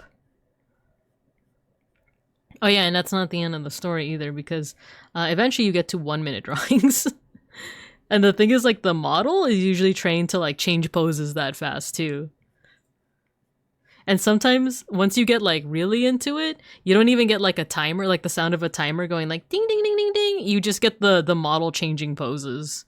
And it's like, oh, I guess that's the end of the 30 seconds or the 1 minute, because then you got to do 30 seconds. It's like, can you imagine just like drawing a human figure within 30 seconds? It's like, they're kind of posing like this, and with their leg up, and you know, all within 30 seconds. And but the thing is, you do multiples of these. So like you do one 30-minute drawing, and then maybe two, 15-minute drawings.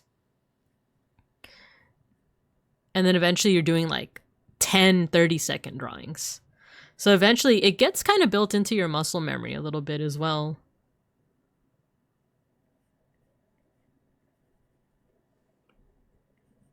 The only thing is I haven't been practicing that muscle memory, so now it's gone. It's gone from my muscle memory. But that's basically what these exercises are like.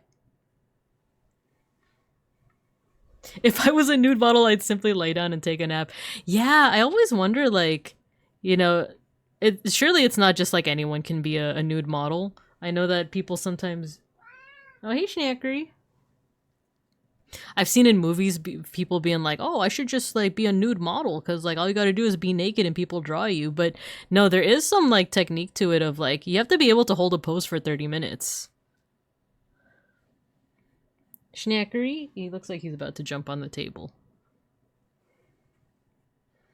If you hear a startled noise from me, it's because Schnackery jumped on the table. Oh, no, he jumped on the chair.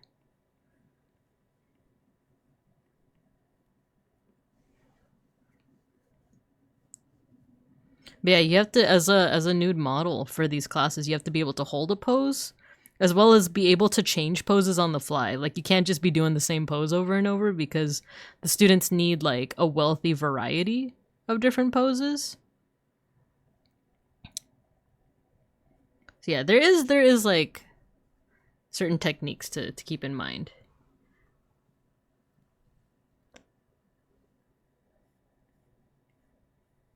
Gotta have the X.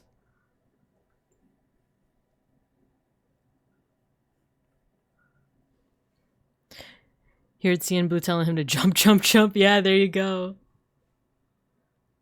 Yeah, let me queue up my other playlist. Oh, let's do Fantastic Baby after this.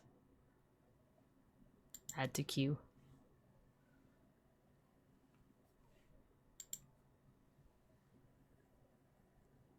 But I also agree with what beeplebees said. If I was a nude model, I would just take a nap. I would just use that time to me. I've actually never heard of this band, Cyan Blue. I like their, it's kind of like Big Bandy. It also sounds like something you'd hear in like an anime. Positive, you know?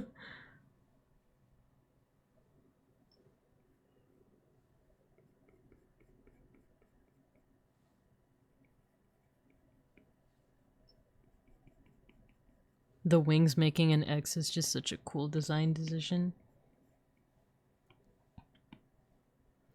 You ever heard of the Royal Pirates? I have not. What genre of music is that? I regret not recommending them earlier. Are they also K-pop?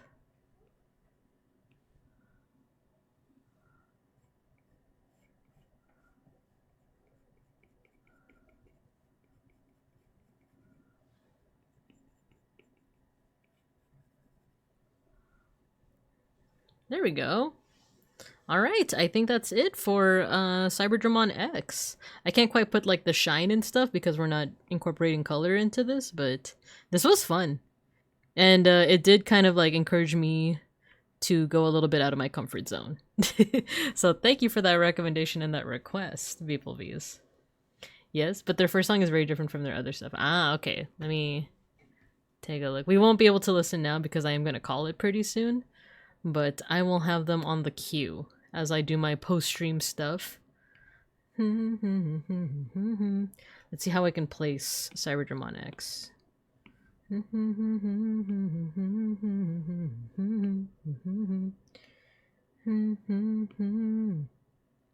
Okay, what if we do this? Wow, fantastic, baby. Dance. I'm gonna dance, dance, dance, dance, dance. Dance. Oh, oops, I did it on the same layer. Cut and paste. These two should go down. Maybe we could put Cyberdramon X here. On fire. I misread the song title as Fantastic Envy. You can interpret it that way too. Hoodie.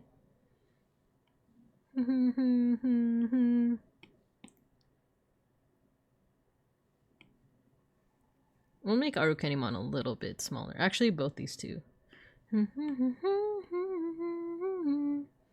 Baby, don't stop this.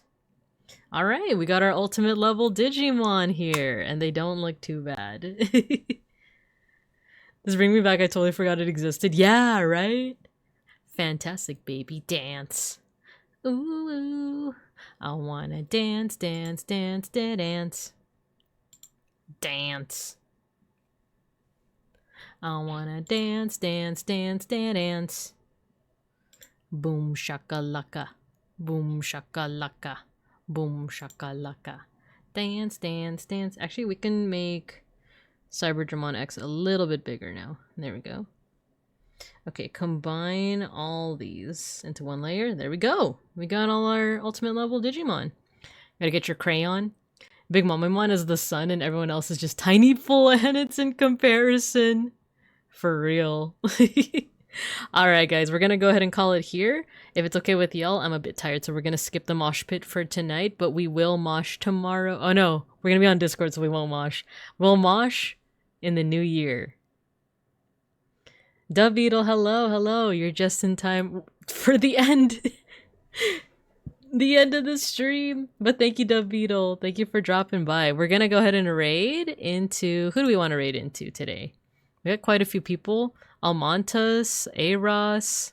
I also got some like Philam VTubers.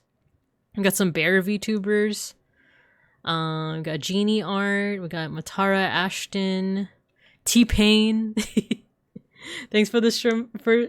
Thanks for the fun stream. First, Eros because he was mentioned. We can. I didn't we did raid into him recently though. Eros Matara. We did raid into Eros pretty recently, so I'm actually gonna pick Genie because I think she just started up. Yeah, she started streaming like 48 minutes ago. And she's also doing art. So if you like the art I've been doing, you're gonna love her art. AI? Or AI? You talking about Vidal? Yeah, Genie. Genie farts. Genie arts. Yes. Alright, we're gonna go ahead and raid into her. I'll see you guys tomorrow on Discord, by the way. On the Discord, if you guys want to do story time. We're doing story time tomorrow on the Discord at 6:30 p.m. PST. So I'll see you guys there. We're gonna go ahead and raid. I hope you guys have a good morning, afternoon, and evening. And as always, I'll see you guys when I see you guys. Bye-bye. Thanks for tuning in. I appreciate you guys. We raid.